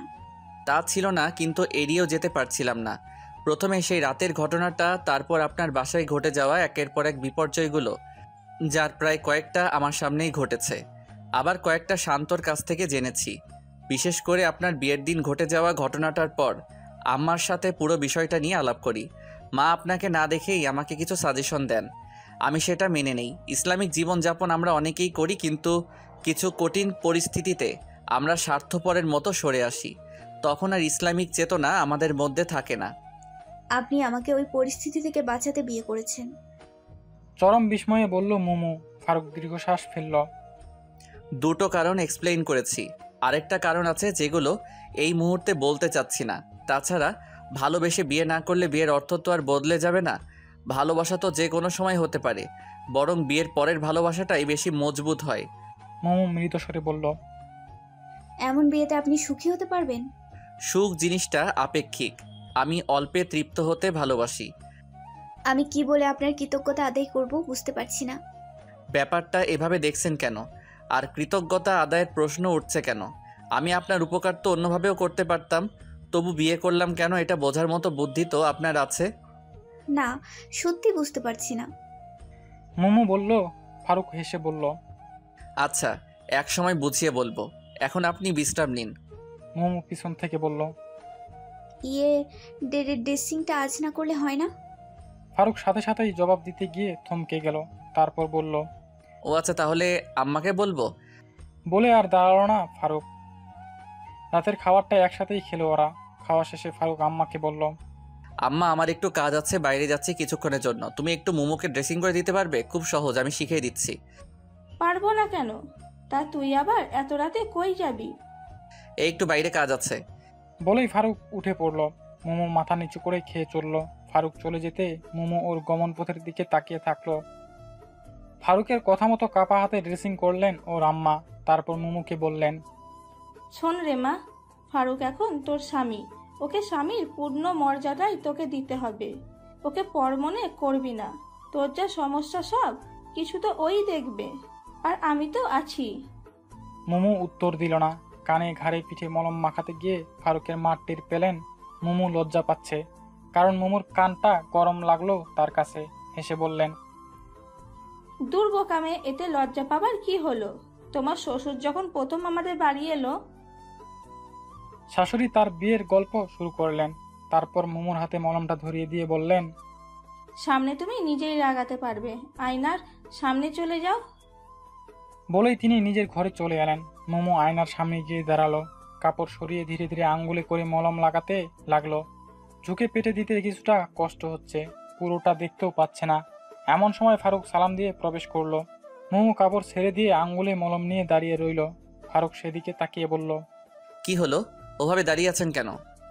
মুমু মাথা নাড়ল। না, এমনি। ফারুক ওর বলার ধরনে সামনে এলো। ওর হাত তুলে ধরে দেখলো তাতে মলম নিয়েছে, তার মানে ও এখনো মলম লাগানোর কাজ শেষ করেনি। ফারুক মেঘ ডাকা স্বরে বলল, কোথায় কোথায় দেয়া বাকি? মুমু আড়ষ্ট হয়ে মুখ নামিয়ে নিল। ফারুক ওর হাত থেকে মলম নিয়ে ফট করে ঝুঁকে ওকে পাজা কলা করে তুলে নিয়ে খাটে বসিয়ে দিল। তারপর ভারী স্বরে বলল, কই দেখি, আমাকে দিতে দাও, তুমি পারবে না। বলে মুমুকে চিৎ করে শুইয়ে দিয়ে ওর ক্ষত স্থানে মলম মাখাতে লাগলো। মুমু একটা বালিশ নিজের মুখের উপর টেনে নিল। কাজ শেষ হলে ফারুক নিজেই বালিশ সরিয়ে হাসলো। কাজ শেষ, আমার পারিশ্রমিক কই? মুমু আবারও লজ্জায় লাল হলো। ফারুক ওর গালে মৃত চাপড় মেরে হাত ধুতে চলে গেল। রাতে ফারুক না ঘুমিয়ে বসে বসে খাতা দেখতে লাগলো।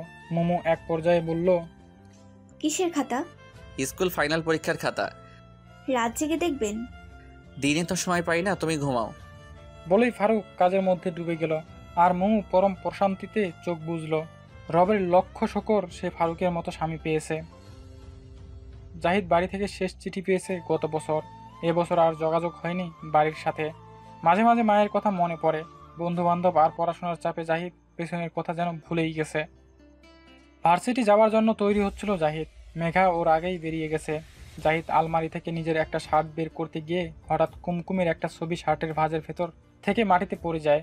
জাহিদ চমকে উঠে ছবিটা দেখে, তারপর ভাবে ছবিটা এখানে এলো কি করে। সে কিছুক্ষণ ছবিটা দেখলো, আনমনেই বলে উঠল, সরি কুমকুম, আমাকে মাফ করে দিও। মনটা আরো ভারাক্রান্ত হবার আগেই সে ছবিটা দ্রুত তনিজের একটা বইয়ের ভেতর গুজে রেখে দিল। দীর্ঘশ্বাস ফেলে তৈরি হয়ে ভার্সিটিতে চলে এলো। জাহিদের পাশে যে ছেলেটি বসে, সে অস্ট্রেলিয়ার নাগরিক, প্রায় 6.5 ফিট লম্বা আর সাংঘাতিক আমোদে। সবসময় হই হুল্লোড় নিয়ে থাকতে পছন্দ করে। সে জাহিদের হাত থেকে বইটা টেনে নিয়ে ইংরেজিতে বলল, আজকের অধ্যায়টা খুব টাফ, সে কিচ্ছু বুঝতে পারছে না। জাহিদ হেসে বলল, মাথা মোটা না হলে বুঝতে আজকের চ্যাপ্টারটাই তুলনামূলক ইজি। ছেলেটার নাম সানি ক্রুজ। সে জাহিদের বইয়ের পাতা উল্টাতে গিয়ে কুমকুমের ছবিটা পেয়ে হই হই করে উঠল। জাহিদ চমকে তাকিয়ে দেখলো সানি আর কয়েকটা ছেলে কুমকুমের ছবি নিয়ে বিভিন্নভাবে মুখভঙ্গি করছে। How sexy girl, wow, is she your girlfriend? Lovely, উফ, কুল। জাহিদের কি হলো কে জানে, মাথায় রক্ত চড়ে গেল। হে ইউ বাস্টার্ড, বলেই সানির নাকে ঘুষি দিতেই সানির নাক মুখ লাল হয়ে গেল। সবাই মিলে ধরাধরি করে থামালো। সানি দ্রুত সরি বলে ক্লাস থেকে বেরিয়ে গেল। রাতে প্রচন্ড মন খারাপ ছিল জাহিদের। মেঘা একবার শুধু বলল, আজ ক্লাসে সানির সাথে নাকি সিন ক্রিয়েট করেছো? জাহিদ কপালে হাত রেখে শুয়েছিল। মেঘা বলল, কি নিয়ে বেঁধেছিল? জাহিদ বলল, কিছু না, আমার কথা বলতে ইচ্ছে হচ্ছে না। পরদিন সকালে জাহিদের ঘুম ভাঙলো প্রচুর জ্বর নিয়ে, সাথে শরীরে লাল গুটির মতো অ্যালার্জি নিয়ে। মেঘা ওকে পেইন কিলার দিয়ে নিজে ভার্সিটি চলে গেল। জাহিদ অনুরোধ করলো, আজ না হয় নাই গেলে? আরে না, ইম্পর্টেন্ট ক্লাস আছে। জাহিদ আর কথা বাড়ালো না। জাহিদের জ্বর কমলেও শরীরের অ্যালার্জিগুলো ভয়াবহ রূপ নিতে শুরু করলো। জাহিদ নিজেই ডাক্তারের কাছে গেল। তারা প্রথমে এটাকে ওষুধের পার্শ্ব প্রতিক্রিয়া ভেবে ওষুধ দিল। তারপর মাসখানেক পর আবার ওই ওষুধ বদলে ওষুধ দিল। এভাবে 6 মাসের মধ্যে লন্ডনের সব বড় বড় ডাক্তার দেখানো হয়ে গেল জাহিদের। ডাক্তাররা অবশেষে বললেন, এটা একটা রেয়ার স্কিন ডিজিজ, এর কোনো চিকিৎসা নেই এবং এটি ছোঁয়াচে। এই কদিনে জাহিদের সর্বাঙ্গে অ্যালার্জিটা ছড়িয়ে পড়ল। 7ম মাসের মাথায় জাহিদ জানালো সে চোখে ঝাপসা দেখতে পাচ্ছে। সেই ডাক্তার জানালেন এগুলো তার স্কিন ডিজিজের সাইড ইফেক্ট এবং ধীরে ধীরে সে অন্ধ হয়ে যাবে। সব শুনে মেঘা সব রকম চিকিৎসা শেষে হতাশ হয়ে জাহিদকে বলল, সরি জাহিদ, তোমার জন্য আমি আমার লাইফকে ঝুঁকির মধ্যে ফেলতে পারবো না। মেঘা জাহিদকে ডিভোর্স দিয়ে নিজের মতো সরে গেল। জাহিদ নিজেকেই অভিশাপ দিল। এসবে আমারই কৃতকর্মের ফল। বহু কষ্টে লোক ধরে দেশে ফেরার টিকিট জোগাড় করলো, কারণ চোখ যেভাবে ঝাপসা হচ্ছে সামনে দেখাই না বন্ধ হয়ে যায়। এমনিতেই ওর ছোঁয়াচে স্কিন ডিজিজের জন্য কেউ সহজে ওর কাছে ফিরতে চায় না। তার উপরে এই বিদেশ বিভুঁইয়ে পড়ে মরে থাকলেও কেউ খোঁজ নিতে আসবে না। জাহিদ বার অ্যাট লর কোর্স কমপ্লিট না করেই দেশে উড়াল দিল। সোজা সিলেট এয়ারপোর্টে এসে নামলো ওর প্লেন। জাহিদ চোখে একদম দেখেই না বললেই চলে। এয়ারপোর্ট থেকেই লোক ধরে বহু কষ্টে নিজের গ্রামের বাড়িতে পৌঁছালো। শ্বশুর আব্বাকে ওষুধ খাইয়ে দিয়ে কুমকুম কোরআন শরীফ পাঠ করতে বসলো। শ্বশুর আব্বা বললেন, তোর পড়া হলে একটু আসিস তো মা, কিছু কথা বলবো তোর সাথে। কুমকুম মাথা নাড়ল। জি আব্বা। কিছুক্ষণ পর কোরআন শরীফ তুলে রেখে আব্বার সামনে এসে বলল কুমকুম, জি বলুন আব্বা। মাগো, তুই আর কতদিন এভাবে নিজেকে অপেক্ষা করিয়ে রাখবি? তোর নিজেও তো একটা ভবিষ্যৎ আছে। আমি বলি কি, তুই নিজের জীবন নিয়ে আরেকবার ভাব। আব্বা আপনি বলছেন এ কথা? হ্যাঁ বলছি, কারণ তুই আমার মেয়ের মতো। স্বার্থপরের মতো তোকে এভাবে অকারণে আটকে রাখতে পারি না। তোর বাবা আমাকে কয়েকবার অনুরোধ করেছে তোকে যেন বুঝিয়ে বলি। বাবা এসব কবে বলল? কই, আমি তো কিছু জানি না। মাগো, আমার ছেলেটা কুলাঙ্গার বেরিয়েছে। একমাত্র ছেলে বলেও সাত আল্লাহ সবাই পূরণ করেছি, কিন্তু আজ ও নিজের মায়ের মৃত্যু সংবাদ শুনেও একবার খোঁজ নিল না। বেয়াদবি নেবেন না বাবা। ওর এমন তৈরি হবার পেছনে আপনারও কিছু ভূমিকা ছিল। ওনাকে দুনিয়াবি শিক্ষার পাশাপাশি যদি কিছু দেন শেখাতেন, তাহলে বাবা মা হক, স্ত্রীর হক সম্পর্কে তিনি কিছুটা হলেও সচেতন থাকতেন। আমাদের জীবনের কষ্টগুলো আমাদেরই হাতের কামাই আব্বা। তোর কথা সত্যি। এবার আমাকে বল, তুই তো কোনো দোষ করিসনি। তুই দিনদার মানুষ, তোকে আল্লাহ পাক এত কষ্ট কেন দিলেন? কুমকুম স্নান হাসলো। আব্বা, এই দুনিয়াটা একটা পরীক্ষা ক্ষেত্র। মহান আল্লাহ পাক বিভিন্নভাবে আমাদের পরীক্ষা নিয়ে থাকেন। যখন আমাদের উপর কোনো মুসিবত আপতিত হবে, তখন আমরা তার দিকে তাকাবো যারা আমাদের চেয়ে বেশি কষ্টে আছে। এটা রাসূল সাল্লাল্লাহু আলাইহি ওয়াসাল্লামের কথা। তিনি বলেছেন যে তোমার চেয়ে বেশি কষ্টে আছে তার দিকে তাকাও, তাহলে বুঝতে পারবে আল্লাহ তোমাকে কি নিয়ামত দিয়ে ধন্য করেছেন। মহান আল্লাহ সবর পছন্দ করেন। সবরের ফল বড় মিষ্টি আব্বা। যুগে যুগে আমাদের নবী রাসূলগণ সবরের চরম পরীক্ষা দিয়ে আমাদের পথ দেখিয়ে গেছেন।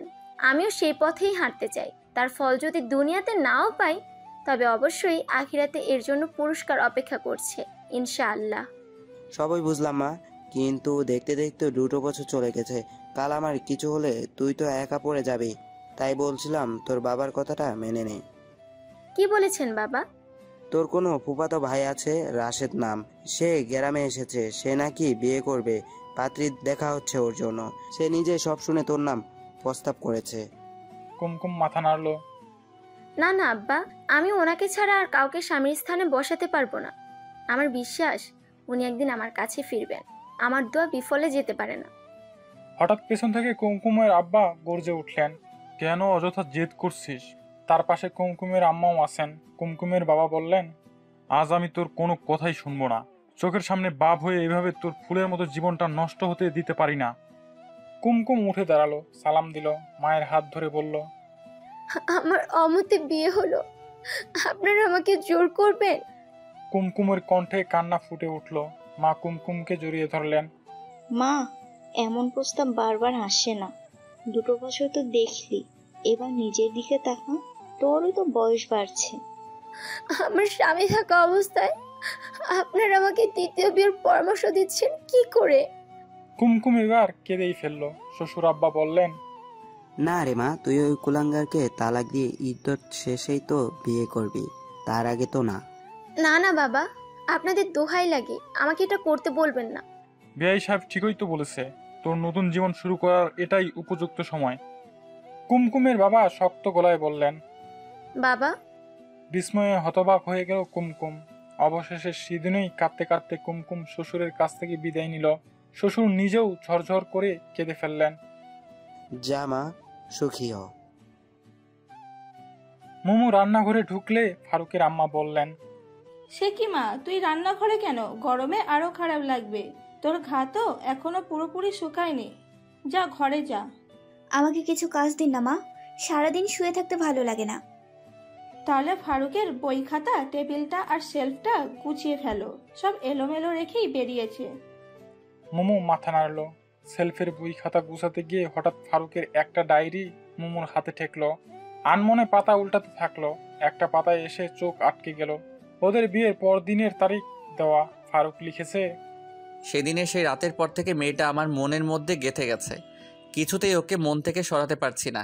এতদিনে আল্লাহ ওকে নিজের করে পাবার একটা সুযোগ করে দিলেন। তবে এটা ছিল আমার জন্য ইমানি পরীক্ষা। মুমুকে বোধহয় মনের অজান্তেই ভালোবেসে ফেলেছি। বেচারি একটা বদলোকের পাল্লায় পড়ে বড়শিতে গাথা মাছের মতো ছটফট করছিল। সবই দেখছিলাম কিন্তু কিছু করতে পারছিলাম না। সে যে অন্যের বাগদত্তা। মোমো পাতা উল্টালো। আজ ওকে আমার নিজের করে পেলাম। সারা দুনিয়ার মধ্যে সে একমাত্র আমার জন্য হালাল নারী, কিন্তু তাকে নিজের ভালোবাসা প্রকাশের এটা উপযুক্ত সময় নয়, কারণ সে অসুস্থ। তাছাড়া তার মনেও তো আমার প্রতি ভালোবাসা তৈরি হবার সময় দিতে হবে। পরের পাতা। আজ প্রথম ড্রেসিং করলাম, বেচারি লজ্জায় লাল। আর আমার যে কি হচ্ছিল সে তো আমি জানি। কি এক ধৈর্য পরীক্ষা মাবুদ। এতটুকু পরেই মোমো ডায়েরি বন্ধ করে বুকের সাথে চেপে ধরলো। তখনই ফারুকের কথা শুনে দৃশ্যত চমকে উঠল। কি করছো? মোমো বকার মতো ডায়েরিটা সহ হাত দুটো পেছনে লুকালো, ঠিক যেমন বাচ্চারা লুকায়। ফারুক এগিয়ে এলো। হাতে কি দেখি? মোমো মাথা নাড়ল। না কিছু না তো। ফারুক ওর উপর দিয়ে ঝুঁকে মোমোর হাত দুটো ধরে সামনে আনলো। এটা কি? সরি। চুরি করে অন্যের ডায়েরি পড়া উচিত না, এটা জানো না? মোমো দ্রুত ডায়েরিটা সেলফে রেখে দিয়ে চলে যেতে নিলে ফারুক খপ করে ওর হাত চেপে ধরলো। ডায়েরি পড়েছ কেন? পড়িনি তো। আবার মিথ্যা? মোমো ধরা পড়া গলায় বলল। আমি তো শুধু। তখনই মা ঘরের দরজা থেকে ডাকলে ফারুকের অন্যমনস্কতার সুযোগে মোমো হাত সরিয়ে দৌড় দিল। ট্যাক্সি ড্রাইভার লাগেজ সহ সকল মালপত্র উঠানে নামিয়ে দিয়ে টাকা নিয়ে চলে গেল। জাহিদের বাবা লাঠিতে ভর করে ধীরে ধীরে উঠানে হাঁটছিলেন। এমন সময় জাহিদকে দেখতে পেয়ে তিনি ভূত দেখার মতো চমকে উঠলেন। জাহিদ বাবাকে দেখে ফুপিয়ে কেঁদে উঠে তার পা জড়িয়ে ধরে হাঁটু গেড়ে মাটিতে বসে গেল। আর তিনি পাথরের মতো মুখ করে দাঁড়িয়ে রইলেন। আয়নাল মিয়া গত 25 বছর ধরে এ বাড়িতে থেকে আসছে। যুবক বয়সে কাজে ঢুকেছে, এখন বৃদ্ধ প্রায়। এবারের শান শৌকত জৌলস তার চোখের সামনে বেড়ে উঠেছে, আর আজ তার চোখের সামনেই বিলুপ্ত হতে চলেছে। বিশেষ করে জাহিদের এই দুরবস্থা তার মনোকষ্টের বিশেষ কারণ হয়ে দেখা দিয়েছে। কিন্তু যে গাছটা এই বাগানটাকে ফুলে ফলে ভরে দিতে পারত, সেই কুমকুমই কিছুদিন আগে বিদায় নিয়েছে। আজ পিতা পুত্রের বিলাপ রোদন দেখা ছাড়া তার আর কিছুই করার নেই। জাহিদ মৃত্যু পথযাত্রী, ডাক্তাররা তার আশা ছেড়ে দিয়েছে। তার উপর বাড়ি ফিরে মায়ের মৃত্যু সংবাদ শুনে সে একেবারে ভেঙে পড়েছে। স্ত্রীর চলে যাওয়াটাকেও সে ব্যথিত মনে মেনে নিয়েছে, কারণ কুমকুমের উপর সে অধিকার হারিয়েছে। তাছাড়া তার মতো আত্মরার কাছে কুমকুম কি পাবে? বিধবা হতে হবে তাকে। তার চেয়ে তো এই ভালো সে কারো ঘরের ঘূর্ণি হয়ে সুখে জীবন কাটাক। জাহিদ প্রচুর কাশছে, পানির জন্য হাত বাড়িয়েছে, কিন্তু চারদিক ঝাপসা লাগায় গ্লাসটাও ভালোভাবে নজরে আসছে না। হাতের ধাক্কায় গ্লাসটা মাটিতে পড়ে গেল। আয়নাল দৌড়ে এসে তাকে পানি খাওয়ালো। জাহিদ দুর্বল স্বরে বলল, চাচা, তুমি এত বারবার এ ঘরে এসো না। এরক ছোঁয়াচে, কেন নিজেকে বিপদে ফেলবে বলো? একটা জগ গ্লাস রেখে চলে যাও। আব্বা গো, বলছিলাম কুমকুম মামনিকে একটু খবর দেই। দা চাচা, দা, এ কাজ করো না। আবার মতো হতভাগা নরাধবের জন্য ওই বেচারি অনেক কষ্ট করেছে, আর কত করবে। ওকে সুখী হতে দাও। ওকে কিছু জানিও না। এ আমার পাপের শাস্তি, যে বাবা মা স্ত্রীকে কাঁদিয়ে নিজের সুখ খুঁজতে গিয়েছিলাম। বলেই কেঁদে ফেললো জাহিদ। আয়নাল ভেজা চোখে ভাঙ্গা কাচের টুকরোগুলো তুলে চলে যেতে যেতে শুনলো জাহিদ কাতরাচ্ছে। মা, মা গো, ও মা। আয়নাল চোখের পানি ধরে রাখতে পারলো না। চোখ মুছতে মুছতে সিদ্ধান্ত নিল বড় মিয়া জাহিদের বাবা, আর জাহিদ যতই নিষেধ করুক একটা শেষ চেষ্টা সে করবেই। এ বাড়ির প্রতি তার অনেক ঋণ, আজ ঋণ শোধের দিন। কুমকুমের আম্মা কুমকুমের চুল বেনি গেঁথে দিচ্ছিলেন। মেয়েটা একটুও নিজের যত্ন নেয় না, তাই আজ নিজেই চিরুনি হাতে ওকে বসিয়ে বেনি করে দিচ্ছিলেন। বাইরের উঠান থেকে আয়নাল মিয়ার স্বর শুনে কুমকুম সচেতন হয়ে উঠল। মা, কি যেন ডাকছে দেখো তো। কুমকুমের আম্মা উকি দিলেন ডাক শুনে। ও আয়নাল মিয়া, তা কি হঠাৎ কি মনে করে? কুমকুম আম্মার জন্য কয়েকটা ডাসা পেয়ারা আনছিলাম, ভাবলাম পেয়ারাও দিয়ে যাই, একটু দেখাও কইরা যাই। কুমকুম মাথায় ওড়না পেঁচিয়ে নিজেই বেরিয়ে আসলো। আয়নাল বৃদ্ধ মানুষ, তাই কুমকুম পর্দার সাথে তার সঙ্গে দেখা করে। এতদিন তো আয়নালের সাহায্যেই শ্বশুরের দেখাশোনা করে এসেছে কুমকুম। কেমন আছেন চাচা মিয়া? ভালো গো আম্মা। বলেই চারদিক তাকিয়ে ফিসফিসে বলল, আম্মা গো, জাহিদ বাবাজির শরীর খুব খারাপ, ডাক্তারেরা কইছে হের রোগ সারতো না, সারাদিন ঘরে শুইয়া মায়েরে ডাকে, হেরে মন থেইকা মাফ করে দিও মাগো। আয়নাল চোখ মুছতে মুছতে দ্রুত সেই স্থান ত্যাগ করে, আর কুমকুম নড়াচড়ার শক্তি হারিয়েই উঠানেই বসে পড়ে। মোমো। ফারুক ডাকলো। মোমো মায়ের সাথে বসে ছুরি দিয়ে সবজি কেটে দিচ্ছিল। ফারুকের এমন ডাকেও চমকে উঠল। ফারুক তার নাম ধরে এমনভাবে কখনো ডাকেনি। মোমো আর স্থির থাকতে পারছে না। কোল থেকে ঝুড়ি নামিয়ে পুরিমুড়ি করে ছুটল মোমো। পিছন থেকে শাশুড়ি বললেন, আরে আসতে যা। বলেই তিনি মৃদু হাসলেন। প্রায় দৌড়ে এসে মোমো হাঁপাচ্ছে, দম নিয়ে বলল, ডেকেছেন? জি ডেকেছি। এ কি হাঁপাচ্ছ কেন? না, যেভাবে ডাকলেন ভাবলাম। আমার ডায়েরি কই? আমি তো নেইনি। না নিলে কোথায় গেল? এখানে তো নেই। মোমো নিজেও খুঁজলো, তারপর সেলফের একদম উপরের তাকে দেখতে পেয়ে ফারুককে দেখালো। ওই তো। যাও। ব্যাস, এজন্যই ডাকলেন? না, আদর করার জন্য ডেকেছি। মোমো লজ্জিত হাসলো। ফারুক একটার উপর একটা বই শব্দ করে রাখছে আর মোমোর দিকে তাকাচ্ছে। হঠাৎ বলল, শখ কত? মানে? মোমোর হাসি মুছে গেল। এই যে বেহায়া মেয়েদের মতো আমার পিছনে ঘুরঘুর করো, আমার কি আর কাজ নেই তুমি ছাড়া? আদর করবো বলেছি আর অমনি সত্যি বলে বিশ্বাস করলে? হা হা হা হা। ফারুক হেসে উঠল। রাগে অপমানে মোমোর চোখে পানি চলে এলো। দুবার মুখ খুলল কিছু বলার জন্য, কিন্তু কথা খুঁজে না পেয়ে ফোঁস করে জোরে উঠে বলল, আজ থেকে আমি আপনার হাতে ড্রেসিং করব না, একদম না। ইহ, বড় ভয় দেখালে। আপনি একটা। কি? আমি কি? দুহাত কোমরে রেখে মোমোর সামনে এসে দাঁড়ালো। মোমো কথা খুঁজতে লাগলো। ফারুক বলে দিল, জানি তো বলবে আপনি একটা দারুণ লোক, আমি তো পুরা ক্রাশড, কিন্তু আমি সরি, আমার হাতে প্রেম করার মতো ফালতু টাইম নেই, হাতে অনেক কাজ থাকে বুঝলে। মোমো রাগে দুঃখে জোরে জোরে নিঃশ্বাস নিতে লাগলো, কিন্তু কিছু বলতে পারলো না। ফারুক ওর দিকে তাকিয়ে হাসলো। রাগ করো আর যাই করো, সত্য সত্যই প্রেমে আমি নাই। তাহলে আমাকে বিয়ে করেছিলেন কেন? হঠাৎ সুর নরম করে বলল মোমো। ফারুক বই গুছিয়ে এক পাশে রেখে বলল, এই মা জোর করলো, আমিও ভাবলাম একটা ঝামেলা শেষ হয় তাই। মোমোর দুচোখে পানি। ফারুক এদিকে তাকালো না, বই নিয়ে বেরিয়ে গেল। কেবল যাবার সময় মোমোর মাথায় বই দিয়ে আলতো করে বাড়ি মেরে গেল। মোমো ওকে পিছন থেকে দেখতে লাগলো, তারপর বিছানায় বসে কাঁদতে লাগলো। ফারুক তাহলে ওকে একদমই ভালোবাসে না, এজন্যই তো কাছে ফিরতে দেয় না। মোমোর ভাগ্যটাই কি এমন যে কারো সত্যিকারের ভালোবাসা পাবে না? জাহিদ প্রচুর কাশছে, একবার ডান কাত আরেকবার বাম কাত। কোনোভাবেই সে কাশি কমাতে পারছে না। কাশতে কাশতেই উঠে বসলো। পানির গ্লাসটা হাতড়ালো। বেড সাইড টেবিলেই তো সেটা থাকে, নেই তো। হঠাৎ কেউ ওকে পেছন থেকে এক হাতে জড়িয়ে ধরলো। উপর হাতে পানির গ্লাস মুখের সামনে ধরলো। জাহিদ কাশির জন্য কথা বলতে পারছে না, তাই আগে পানিটা খেলো। তারপর কাশির দমক কিছুটা কমলে বলল, কে কে তুমি? আয়নাল চাচা? জাহিদের মন বলছে এমন নরম কোমল হাত তো আয়নালের হতে পারে না। কথা বলছো না কেন? কে তুমি?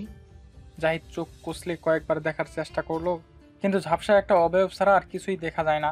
কিন্তু সে কথা বলে না কেন? জাহিদ ডাকলো, আয়নাল চাচা। সামনের ঝাপসা মূর্তিটা তাকে কাত করে শুইয়ে দিল, তারপর বেরিয়ে গেল ঘর ছেড়ে। জাহিদ ভাবলো, এ কি কোন জিন পরি, কথা বললো না কেন?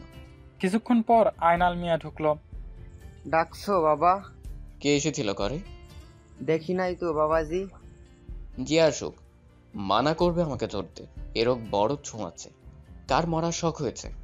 বলেই জাহিদ কাঁদতে লাগলো। কুমকুমের বাবা জাহিদের বাবার হাত ধরে বললেন, বেআই সাহেব, মেয়েটা পায়ের উপর আশ্রে পড়ে যে কি কাঁদলো, বাপ হয়ে সহ্য করতে পারলাম না। ওর কান্না দেখে ওর মাই বলল, দিয়ে আসেন ওরে ওর স্বামীর ঘরে, ওর ভাগ্যে যা আছে তাই হবে। ওর এমন বুক ফাটা কান্না আমি দিনরাত শুনতে পারবো না। কুমকুমকে তাই দিয়ে গেলাম, ওকে দেখবেন। জাহিদের বাবা কোনো উত্তর দিতে পারলেন না, কেবল কাঁদছেন। কুসুম গরম পানির বল এনে ঘরের ভিতর রাখলো আয়নাল। কুমকুম খাটের উপর উঠে জাহিদকে আস্তে করে উঠিয়ে বসালো। জাহিদ বলল, আরে কে তুমি? বারবার আমাকে ধরছো কেন? কথা না বলে জামাটা খুলুন তো, গা মুছবো। কুমকুম বলল। কুমকুম? তুমি কুমকুম? জাহিদ অস্থির বোধ করলো। ওর ঠোঁটে হাসি ফুটে উঠেই মিলিয়ে গেল। না না, ধরো না আমাকে, তোমারও হয়ে যাবে। আমাকে পাপে ধরেছে, এটা বড় ছোঁয়াচে। তুমি কেন এসেছো? আহা, কথা পরে বলেন তো, আগে জামা খুলুন। ঘরে কেউ নেই, খুলুন তো। জাহিদ বাগরুদ্ধ হয়ে গেছে। কুমকুম নিজেই ওর জামা খুলে পাতলা নরম সুতির কাপড় দিয়ে আলতো করে ওর গাটা মুছে দিল। তারপর কোমর থেকে মুছা ধরতেই জাহিদ বাধা দিল। কি করছো? ছাড়ো, লাগবে না। অবশ্যই লাগবে, আপনি ছাড়ুন তো, মুছতে দিন। জাহিদের চোখ ভরে গেছে পানি।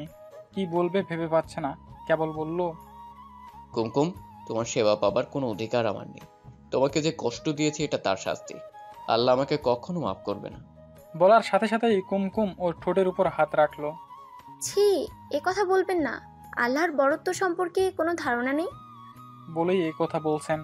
জানেন, একবার বনি ইসরায়েল গোত্রের এক মহাপাপিষ্ট খুনি বৃদ্ধ বয়সে মৃত্যুর ভয়ে কাতর হয়ে এক মুসলমানের কাছে গিয়ে বলল, আমি তো সারা জীবন প্রচুর পাপ করেছি, হ্যান পাপ নাই জীবনে করি নাই, আমার জন্য আল্লাহর দরবারে কি কোনো তওবা আছে? সেই লোকটি 99 জন লোককে হত্যা করেছিল। পরে তাকে ওই লোক পথ দেখিয়ে বলল, ওই যে মুসলমানদের গ্রাম দেখা যায়, ওখানে যাও, ওরা তোমাকে তওবা করিয়ে দেবে। বৃদ্ধ লোকটি ধীর পায়ে সেদিকে হেঁটে যেতে লাগলো। পথিমধ্যে তার মৃত্যু হয়। তখনই জান্নাত আর জাহান্নামের ফেরেশতাদের দুটো দলে তাকে নিতে এসে তর্ক জুড়ে দেয়। এ বলে ও পাপী, ও বলে না, সে তওবার পথে গেছে। পরে তারা আল্লাহর কাছে আর্জি জানালে মহান আল্লাহ বলেন, তোমরা পথ মেপে দেখো কোন পথটাতে সে বেশি এগিয়েছে। ওদিকে পথকে আল্লাহ তাআলা হুকুম দিলেন নেকির পথকে দীর্ঘ হতে আর গুনাহের পথকে সংকীর্ণ হতে। ফেরেশতারা মেপে দেখলো বৃদ্ধটি নেকির পথেই বেশি দূরে গিয়েছে। তখন লোকটির রূহ জান্নাতি ফেরেশতারা নিয়ে গেল। দেখলেন তো, আমাদের পাপ যত বড়ই হোক, জমিন থেকে আসমান পর্যন্ত হোক না কেন, তা আল্লাহর দয়া আর ক্ষমার তুলনায় অতি নগণ্য। শুধু প্রয়োজন এক ফোঁটা আফসোসের কান্না, সব পাপ ধুয়ে যাবে ইনশাআল্লাহ। নিন, মোছাও শেষ। জাহিদ স্তব্ধ হয়ে বসে রইল। কুমকুম, এ রোগ ছোঁয়াচে, তুমি নিজেকে বিপদে ফেলো না। ধীরে ধীরে বলল জাহিদ। তার মুখে আর কোনো কথা জগালো না। কুমকুম আয়নালকে ডেকে পানির বোতলটা সরাতে বলে নিজেই ঘরটা মুছে ফেললো। তারপর জাহিদকে বলল, আমি আসছি, কেমন? আধা ঘন্টা পর কুমকুম একটা কাঁচের বাটিতে উষ্ণ স্যুপ নিয়ে জাহিদকে খাওয়াতে বসলো। জাহিদ বলল, কি করছো তুমি? তোমাকে কি বললাম এ রোগ ছোঁয়াচে? আপনি দুনিয়া জোড়া লেখাপড়া শিখে এসেছেন, কিন্তু আসল সত্য থেকে দূরে এড়িয়ে গেছেন। শুনুন, ছোঁয়াচে বলে কোনো রোগ নেই, এটা রাসূল সাল্লাল্লাহু আলাইহি ওয়াসাল্লামের কথা। সংক্রামক ব্যাধি থাকতে পারে, হাঁচি কাশি থেকে রোগের জীবাণু ছড়াতে পারে, কিন্তু ছুলেই রোগ হয়ে যাবে এটা পুরোপুরি মিথ্যা। একবার আরবে উটের মধ্যে মরক দেখা দিলে সবাই বলল, এক উট থেকে সব উটে ওই রোগ পেয়েছে। তখন রাসূল সাল্লাল্লাহু আলাইহি ওয়াসাল্লাম বলেছিলেন, তাহলে প্রথম উটটাকে কিভাবে রোগে পেল? হাদিসটা অনেক বড়, তাই সংক্ষেপে বললাম। শুনুন, আপনার বিজ্ঞান দিনে 10 বার থিওরি বদলায়, কিন্তু রাসূল সাল্লাল্লাহু আলাইহি ওয়াসাল্লাম 1450 বছর আগে যা বলে গেছিলেন তা তো আজ অক্ষরে অক্ষরে সত্য প্রমাণিত হচ্ছে। তবু আপনাদের ওই বিজ্ঞানেই বিশ্বাস। তুমি এখনো মাদ্রাসা চালাও, তাই না? জাহিদ হঠাৎ প্রশ্ন করলো। কুমকুম জবাব দিল, জি চালাই। কিভাবে বুঝলেন? জাহিদ ইসম্লান হাসলো। তোমার লেকচার শুনে বলে দুজনেই হেসে উঠল। আজ অনেকদিন পর বাড়িটাতে হাসির ফোয়ারা ঝরল। জাহিদ সাথে সাথেই থেমে গেল। কুমকুমও চুপ হয়ে গেল। দুজনেরই বিয়ের রাতের সেই ক্ষণটির কথা মনে পড়ে গেল, যখন জাহিদ এই একই কথা বলেছিল। কুমকুম অবশ্য সাথে সাথেই মনমরা ভাব কাটিয়ে উঠে নিজের ওড়নার প্রান্ত দিয়ে জাহিদের ঠোঁট আলতো করে মুছে ওকে আতসহা করে বসিয়ে দিল। জাহিদ বলল, আমার অপরাধের বোঝা আরো বাড়িয়ে দিচ্ছ কুমকুম। একবারে সব শোধ করে দিন, হলো তো? সেই সুযোগ কি পাবো? তুমি আমার মধ্যে বেঁচে থাকার প্রেরণা যোগাচ্ছ। ইস, একটিবার যদি তোমার মুখখানি দেখতে পেতাম, বোধহয় এই চোখের সেই সৌভাগ্য হবে না। চুপ করে ঘুমান তো। ঘুমোতে ইচ্ছে করছে না, তোমার সাথে কথা বলতে ইচ্ছে করছে। তুমি কথা বল, আমি শুনি। একটুও না, এখন আপনি ওষুধ খাবেন, তারপর ঘুমাবেন। ঘুম আসে না কুমকুম, সারা রাত ছটফট করি। আমি ঘুম পাড়িয়ে দেব, আপনি একটু বসুন, আমি এগুলো রেখে আসি। মৃত্যু পথযাত্রী জাহিদ কুমকুমের ফেরার অপেক্ষা করছে তৃষ্ণিত অন্তরে। যে অন্তরে নতুন করে বাঁচার লোভ জাগিয়েছে কুমকুম নামের মেয়েটি। প্রতিদিনই ফুসকুড়িগুলো থেকে কষের মতো বের হয়, আর প্রতিদিনই কুমকুম ধৈর্যের সাথে তা পরিষ্কার করে দেয়। লমকূপগুলো মুখে জমাট বাঁধতে দেয় না, তারপরেও ঘাগুলো যেই কে সেই। তবু কুমকুমের নিরলস প্রচেষ্টার অন্ত নেই। ওর সারাটা দিন কাটে জাহিদের পেছনেই। যেদিন কুমকুম এসেছে সেদিনই ঘরে ঢুকে একটা চাপা গন্ধ টের পেয়েছে, তাই প্রতিদিনই বিছানার চাদর তুলে ফেলে সে, তা গরম পানি দিয়ে ধুয়ে রৌদ্রে মেলে দেয়। কুমকুমকে ঘরের কাজে সাহায্য করার জন্য আয়নাল একজন ঠিকে বুয়া জোগাড় করে দিয়েছে। সে কাজের চেয়ে কথা বলে বেশি। প্রথম দিন এসেই সে বলতে লাগলো, এই আদামরা মানুষটারে টাইন না নিজের সোনার অঙ্গ ক্ষয় করতেছেন গো আম্মা। আমনের মতো মাইয়া হিল লেগে এত খাটতাছে, ভাবতেও বিস্ময় লাগে। কুমকুম রান্না করতে করতে জবাব দিয়েছে, আপনাকে যা কাজ দিয়েছি সেটাই করেন, এসব ব্যাপারে আপনার কথা বলার দরকার নেই। না না, আমার কি দরকার, কই তো আপনার লেগা মায়া লাগে, এমন সুন্দর মানুষ আপনি। আর এই আমার এই দেখেন না কি সুন্দর চেহারা ছিল, সে একবার দেখলে দুইবার চাইয়া দেখতো, আর অহন ঘরের মরও ফিরা চায় না। বুঝলাম, এখন তাড়াতাড়ি কাজ শেষ করে কাপড়গুলো রোদ্রে মেলে দিন। বলেই জাহিদের জন্য শরবত নিয়ে গেল। জাহিদ চোখ বন্ধ করে পড়ছিল। কুমকুম কপালে হাত রাখতেই চোখ মেলল। কুমকুমের চোখে পানি ভরে এলো। কি সুন্দর চেহারার স্বাস্থ্যবান লোকটা রোগে শোকে কি হয়ে গেছে। কুমকুম চোখের পানি লুকিয়ে মুখে হাসি টেনে জাহিদের গা ঘেঁষে বসলে জাহিদ অস্বস্তিতে কুমকুমের দিকে তাকায়। তুমি আমাকে স্বপ্ন দেখিও না কুমু, আমি তোমার ছোঁয়া পাবারও যোগ্যতা রাখি না। এত চেষ্টা করছো কিন্তু দেখো আমার কোনো উন্নতি নেই। লন্ডনের ডাক্তাররা আমাকে যে রিপোর্ট দিয়েছে তা দেখে ওরা আমাকে সে দেশে রাখেনি, নিজ দেশে ফেরত পাঠিয়েছে। যাকে ভালোবেসে তোমার মতো পবিত্র ফুলের মতো মেয়েকে অগ্রাহ্য করলাম, সেই চরম বিপদে ফেলে চলে গেল। আর আজ তুমি। এসব ভাবনা ছাড়ুন তো। কোনো ডাক্তার তার সীমার বাইরে গিয়ে তো চিকিৎসা করতে পারবে না, কিন্তু সকল ডাক্তারের যিনি মালিক তার ক্ষমতা অসীম। তাই তার কাছেই আমার আকুল আবেদন জানিয়েছি, তিনি চাইলে সব পারেন। তার রহমত থেকে আমি কখনোই নিরাশ নই। তবু কুমু, আমি তোমার কাছে ক্ষমা চাই, আমাকে ক্ষমা করে দিও। আমি পৃথিবীর সবচেয়ে বড় হতভাগা যে তোমার মতো মেয়ের সাথে সোনার সংসার পেয়েও আজ নিজ ভুলে পথের ভিখিরি। তোমাকে চোখে দেখার সৌভাগ্যটুকু হচ্ছে না। তুমি মন থেকে আমাকে ক্ষমা করে দিও, যেন মরেও শান্তি পাই। কুমকুম আড়ালে চোখ মুছে খুব সাবধানে যেন জাহিদ টের না পায়। কুমকুম ওকে মন মরা করতে চায় না, চায় ওর ভিতরকার জীবনী শক্তিকে জাগিয়ে তুলতে। তাই কুমকুম ওকে বিভিন্নভাবে বেঁচে থাকার অনুপ্রেরণা জগিয়ে যায়, হতাশাটাকে সরিয়ে রাখতে চায়। কুমকুম প্রসঙ্গ পাল্টাতে বলল, নিন শরবতটা খেয়ে নিন, তারপর আপনাকে তাম্মুম করিয়ে দেব, জোহরের নামাজটা আদায় করে নেবেন। বলেই গ্লাসটা জাহিদের মুখের সামনে ধরে। জানেন আজ আমি কি পড়েছি? জাহিদ প্রশ্নবোধক ভঙ্গিতে তাকায়। কুমকুম বলে, বিয়েতে পাওয়া গলার চেনটা, যেটাতে আপনার নাম লেখা আছে, ছুঁয়ে দেখুন। জাহিদ হাত বাড়াতে গেলে অজান্তেই হাতটা কুমকুমের গায়ে ধাক্কা লেগে যায়। কোথায় লেগেছে বুঝতে পেরে জাহিদ হাতটা মুঠো করে আড়ষ্টভাবে দ্রুত সরিয়ে নেয়। কুমকুম নিজেও অপ্রস্তুত হয়ে যায়। তারপর দ্বিধা কাটিয়ে নিজেই জাহিদের হাতটা তুলে নিজের গালের চেইনের উপর রাখে। জাহিদ চেইনটা তর্জনী দিয়ে শুয়ে হাত সরিয়ে নিয়ে অন্যমনস্ক হয়ে যায়। কুমকুমও গ্লাস নিয়ে উঠে পড়ে। মোমো চুপ করে শুয়ে আছে। ফারুক খাতা দেখা শেষ করে দু হাতে আড়মোড়া ভেঙে গ্লাসে পানি ঢালে। এর ফাঁকে ফাঁকে মোমোর দিকে তাকায়। মেয়েটা চুপচাপ হয়ে গেছে। পানিটা খেয়ে মুখ মুছে বিছানায় গিয়ে বসে ড্রেসিং বক্সটা বের করে বললে, কই এসো। মোমো সামান্য চমকে বলে, না থাক। থাকবে কেন, এসো। আর তো মাত্র এক সপ্তাহ, তারপর ডাক্তারের সাথে দেখা করতে যাব, দেখি উনি কি বলেন। মোমো চুপ করে শুয়ে রইল, চোখে পানি। ফারুক আবার ডাকলো, কেউ আসো না কেন? বললাম না দেব না আজকে। ফারুক খানিক চুপ থেকে বলল, এবার কিন্তু আমি আসবো। মোমো ধীরে ধীরে উঠে বসে বলে, দিন, আমারটা আমি দেব। ফারুক দেখলো ওর চোখে পানি চিকচিক করছে, সুর নরম করে বলল, আচ্ছা, দুপুরে কথাটার জন্য সরি, এবার এসো। তুমি একা পারবে না, পিঠে কি তোমার হাত যাবে? মোমো এগিয়ে এলো। জামা সরাবার মুহূর্তে ফারুক বলে উঠল, প্রতিদিন যে কি এক যন্ত্রণা। মোমো ঝট করে নিজের কাপড় সোজা করে বলল, আমারটা যতটুকু পারি আমিই দেব। বললাম না আপনার দিতে হবে না। ফারুক এবার ওকে জোর করে টেনে জামা সরিয়ে পেটে পিঠে জীবাণুনাশক লিকুইড দিয়ে মুছে তারপর মলম মাখিয়ে দিল। মোমো নিঃশব্দে কাঁদতে লাগলো। কাজ শেষ করে ফারুক হাত ধুয়ে এসে দেখলো মোমোর চোখ তখনও ভেজা। চুপচাপ টেবিল থেকে ডায়েরিটা তুলে এনে আস্তে করে মোমোর সামনে রেখে নিজের জায়গায় এসে শুয়ে পড়ল। কিছুক্ষণ পর মোমো উঠে বসে ডায়েরিটা টেনে নিল। ফারুকের দিকে তাকিয়ে দেখলো ও ল্যাপ মুড়ি দিয়ে ঘুমাচ্ছে। ডায়েরি খুলে পড়া শুরু করলো মোমো।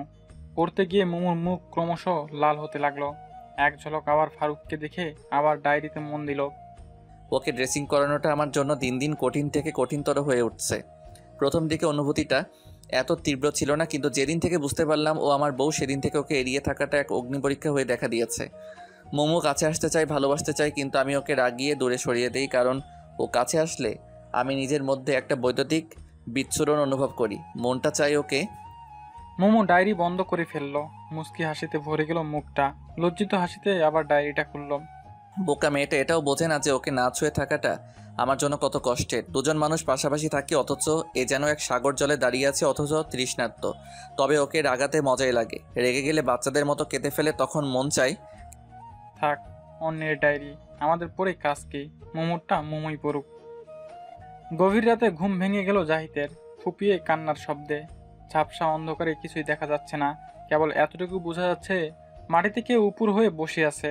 কিছুক্ষণ শোনার পর জাহিদ বুঝলো কুমকুম তাহাজ্জুদের নামাজ পড়ছে আর কাঁদছে। জাহিদ সেভাবেই পড়ে রইল। ওর চোখের কোল বেয়ে পানি গড়িয়ে পড়ল। কুমকুম নামাজ শেষ করে জাহিদের সারা গায়ে বারবার ফু দিতে লাগলো। তারপর আস্তে করে জাহিদের কপালে ছোট্ট চুমু খেয়ে কোরআন নিয়ে বসে গেল। এভাবেই চলছে প্রতিটা দিন, প্রতিটা রাত। এরই মাঝে কুমকুমের বাবা মা এসে জাহিদকে দেখে গেলেন। জাহিদ তাদের কাছেও ক্ষমা চাইলেন। তারা জাহিদকে দেখে দীর্ঘশ্বাস ফেলে মনে মনে মেয়ের ভবিষ্যৎ নিয়ে উদ্বিগ্ন হয়ে ফিরে গেলেন। কুমকুমকে একথা বলার সাহস পাননি ওর মা, যে রাশেদ বিয়ে না করেই ঢাকায় ফিরে গেছে। সে বলেছে সে নাকি কুমকুমের জন্য অপেক্ষা করবে। কথাটা শুনে কুমকুমের মা কুমকুমকে জানাতে চেয়েছিলেন, কিন্তু কুমকুমের বাবা বলতে দেননি। তিনি বলেছেন, তোমার মেয়ের চেহারা দেখে বোঝো না সে জাহিদের সেবা করে যে আনন্দ পাচ্ছে, তা তুমি ওকে অন্য কিছু দিয়ে দিতে পারবে না। ওকে অযথা এসব বলতে যেও না, ওকে ওর ভাগ্যের হাতে ছেড়ে দাও। প্রায় 10 মিনিট সময় নিয়ে মোমোকে দেখলেন ডাক্তার আপা। বেশ কিছুক্ষণ প্রশ্ন করলেন। সন্তোষজনক উত্তর পেয়ে হেসে বললেন, ওষুধগুলো স্টপ করে দাও, আর দাগগুলো মুছতে একটু সময় লাগবে। একটা লোশন দিয়ে দিচ্ছি, প্রতিদিন একবার করে দিবে। দাগগুলো ধীরে ধীরে মিশে যাবে। তোমার তো বয়স কম, দাগ চলে যাবে ইনশাল্লাহ। যাও, তোমার স্বামীকে ডাকো। বাড়ি ফেরার পথে মোমোকে ওর মা আর শান্তর সাথে দেখা করিয়ে আনলো। মোমোর মা না খাইয়ে ছাড়লেন না। মোমোর শাশুড়ির জন্য কিছু খাবার বক্সে করে সাথে দিয়ে দিলেন। রিকশায় ফারুক মোমোকে জিজ্ঞেস করলো, ডাক্তার আপা কি বলল? মোমো দীর্ঘশ্বাস ফেলে বলল, এই সাবধানে থাকতে বলল, লোজ দিয়েছে সেটা নিয়মিত লাগাতে বলল। আর আর আবার কি? কি মাসে তুমি স্বাভাবিক জীবন যাপন করতে পারবে কিনা সেই ব্যাপারে কি বলল? স্বাভাবিক জীবনযাপনই তো করছি, অস্বাভাবিক জীবনযাপন করছি নাকি? ফারুক দাঁত কটিয়ে বলল, এক কাটে দুজন দুদিকে মুখ দিয়ে থাকাটা কি তোমার কাছে স্বাভাবিক জীবন মনে হয়? মোমো বহু কষ্টে হাসি চেপে বলল, ও এই কথা? আপা বলেছে আরো 2 মাস সাবধানে থাকতে। কি? ঢোক গিলল ফারুক। জি। মোমো শান্ত স্বরে বলল, মিথ্যে বলছো না তো? ফারুক সন্দেহের দৃষ্টিতে তাকালো। মিথ্যা বলা মহাপাপ, আর এটা কবিরা গুনাহ। মোমো চুপ করে রইল। ফারুক কয়েকবার জিজ্ঞেস করলো, সত্যি করে বলো না? জানি না। মোমো নেকাপটা টেনে মুখটা ভালো করে ঢাকলো। এর আগে সে এই পোশাক পরেনি, আজই পরলো। খুব স্বস্তি লাগছে তার, নিজেকে যেন হেফাজতে লাগছে। প্রতিদিনের মতো আজও ঘুম থেকে উঠার পর জাহিদের পোশাক বদলে চাদর বদলে দেয় কুমকুম। আজ চাদর বদলাতে গিয়ে দেখলো চাদরে সরিষার দানার মতো অজস্র গুঁড়ো গুঁড়ো কি যেন পড়ে আছে। কুমকুমের বুকটা থক করে উঠল। জাহিদের গা হাত পা নেড়ে চেড়ে দেখে নিশ্চিত হলো যে এগুলো ওর ফুসকুড়ি থেকে ঝরে পড়েছে। কুমকুম আনন্দের আতিশয্যে কেঁদে ফেললো প্রায়।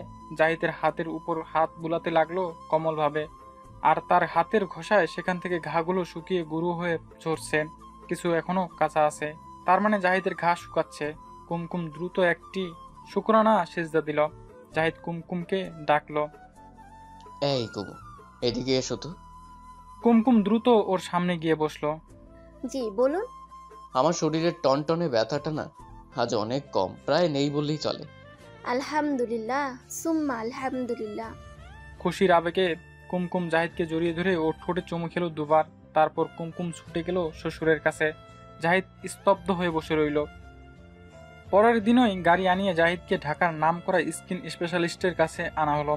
কুমকুমকে তার মায়ের বাড়িতে 2-3 দিনের জন্য রেখে জাহিদকে নিয়ে ওর বাবা ঢাকা এলেন। যে কয়দিন তারা ঢাকা থাকবেন সেই কদিন কুমকুম তার বাবার বাড়িতে থাকবে, এমনটি সিদ্ধান্ত হলো। যাবার আগে জাহিদ কুমকুমের কপালে চুমু খেয়ে ঠিক প্রথম দিনের মতো মুখে মুখ রেখে বলল, ইনশাআল্লাহ তোমার কাছেই ফিরবো। কুমকুমও ওর বুকে মাথা রেখে বলেছে, আমি অপেক্ষায় থাকবো।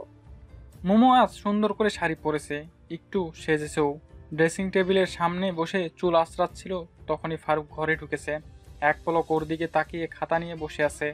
মোমো ভেবেছিল ওর দিকে মুগ্ধ হয়ে তাকাবে, কিছু বলবে, তা না, বেরসিকের মতো খাতাপত্র নিয়ে বসে গেছে। মোমো উঠে একবার খাটের কাছে গেল, আর একবার অযথাই টেবিলের কাছ দিয়ে ঘুরে গেল। ফারুক তাকালো না। মোমো কি ভেবে পারফিউম স্প্রে করলো গায়ে, তারপর ফারুকের সামনে গিয়ে খাতাপত্র নাড়াচাড়া করে চলে আসছিল। তখন ফারুক নাক কুঁচকে বলল, ইস, বাজে একটা গন্ধ পাচ্ছি। কিসের গন্ধ এটা? বাজে গন্ধ? মোমো বরজা হতোর মতো বলল, কেমন যেন ইঁদুর মরা টাইপ। মোমোর কেঁদে ফেলার দশা, যার জন্য করি চুরি সেই বলে চোর। রেগে মেগে বলল, আমার গায়ের পারফিউম আপনার কাছে বাজে গন্ধ মনে হচ্ছে? ওহো, তুমি দিয়েছ? মেয়েদের পারফিউম দেওয়া গুনাহ, তাও জানো না? আমাকে কেউ কখনো বলেনি। মোমো থমথমে গলায় বলল, তাই তো বলি। আচ্ছা শোনো, আমি কাজ করছি, তুমি এখন একটু ওই দিকে যাও, কাজ করতে দাও, কেমন? মোমোর চোখ চিরে কান্না বেরিয়ে আসতে চাইল। ফারুক খাতার দিকে চেয়ে বলল, ভাবছি আজ থেকে রাতে তোমাকে আম্মার সাথে দিয়ে দিব। 2 মাস আম্মার সাথে থাকো, তারপর দেখা যাবে। মোমো মনে মনে অস্থির হয়ে উঠল বলার জন্য যে আমি মিথ্যে বলেছি, আমাকে তোমার কাছ থেকে দূরে পাঠিও না, কিন্তু কিছুই বলা হলো না। ড্রেসিং টেবিলের সামনে বসে ধীরে ধীরে চুড়িগুলো খুলতে লাগলো। চুলগুলো হাত দিয়ে কোনো রকমে খোপা করলো। তারপর কানের দুল খুলতে যাবে, তখনই পিছন থেকে কেউ ওকে জড়িয়ে ধরে একেবারে কোলে তুলে ফেললো। প্রথমটায় চমকে গেলেও পরক্ষণেই নিজেকে ফারুকের কোলে আবিষ্কার করলো মোমো। তারপর প্রচণ্ড অভিমানে নেমে যেতে চাইলেও পারল না। ফারুক ওকে বিছানায় নামিয়ে দিয়ে আলতো করে ওর কান ধরে বলল, মিথ্যা বলেছ কেন? বলিনি মিথ্যা বলা কবিরা গুনাহ? মোমো ওর হাত ছাড়িয়ে বলল, মিথ্যাকে সত্যে পরিণত করুন। 2 মাস আমি আম্মার কাছে থাকবো। বললেই হলো, এদিকে আমার ত্রাহি ত্রাহি অবস্থা। ফারুক মোমোকে চেপে ধরল। আরে কি শুরু করেছেন? আমার ড্রেসিং। দুধ তরি, ড্রেসিংয়ের গুল্লি মারি। মোমো কিছু বলতে গেলেও পারল না। ফারুক ওর অধর উষ্ট সদর্পে দখল করে ফেলেছে। মোমো নিজেও বেসামাল।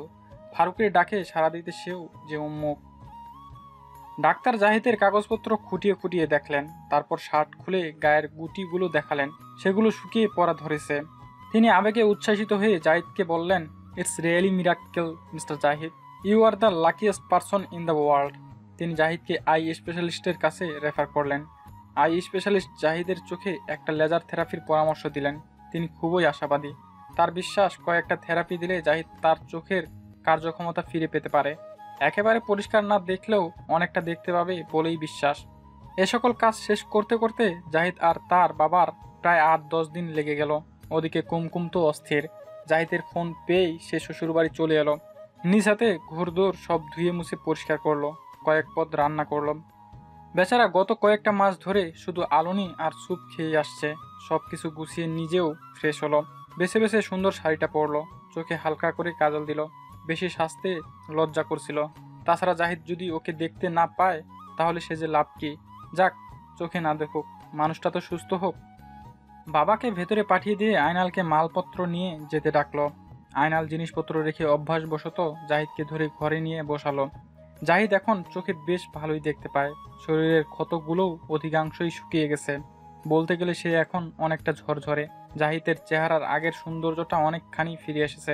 জাহিদ এবার ইচ্ছে করেই দাড়িটা সেভ করেনি। দাড়িতে ওকে আরো ম্যানলি দেখাচ্ছে। জাহিদ নিজের রুমে বসে চুপ করে ডাক্তারের কাগজগুলো দেখছিল। কুমকুম ওদের আসার সংবাদ পেয়ে রান্নাঘরের চুলা ধিমে আঁচে দিয়ে বুয়াকে কাজ বুঝিয়ে দিয়ে দ্রুত ঘরে চলে এলো। কুমকুম ঘরে ঢোকা মাত্রই জাহিদ চোখ তুলে তাকালো। কুমকুম দরজার সামনেই দাঁড়িয়ে গেল। জাহিদের চাহনিই বলে দিচ্ছে ও দেখতে পাচ্ছে। কেন কে জানে কুমকুমকে হঠাৎ লজ্জা ঘিরে ধরল। মৃদস্বরে সালাম দিয়ে দরজার কাছেই দেয়াল ঘেঁষে দাঁড়িয়ে রইল। জাহিদ তৃষিত নয়নে তাকিয়ে আছে কুমকুমের দিকে। ফ্যানের বাতাসে হাতের কাগজগুলো উঠতে শুরু করেছে। সেদিকে জাহিদের খেয়াল নেই।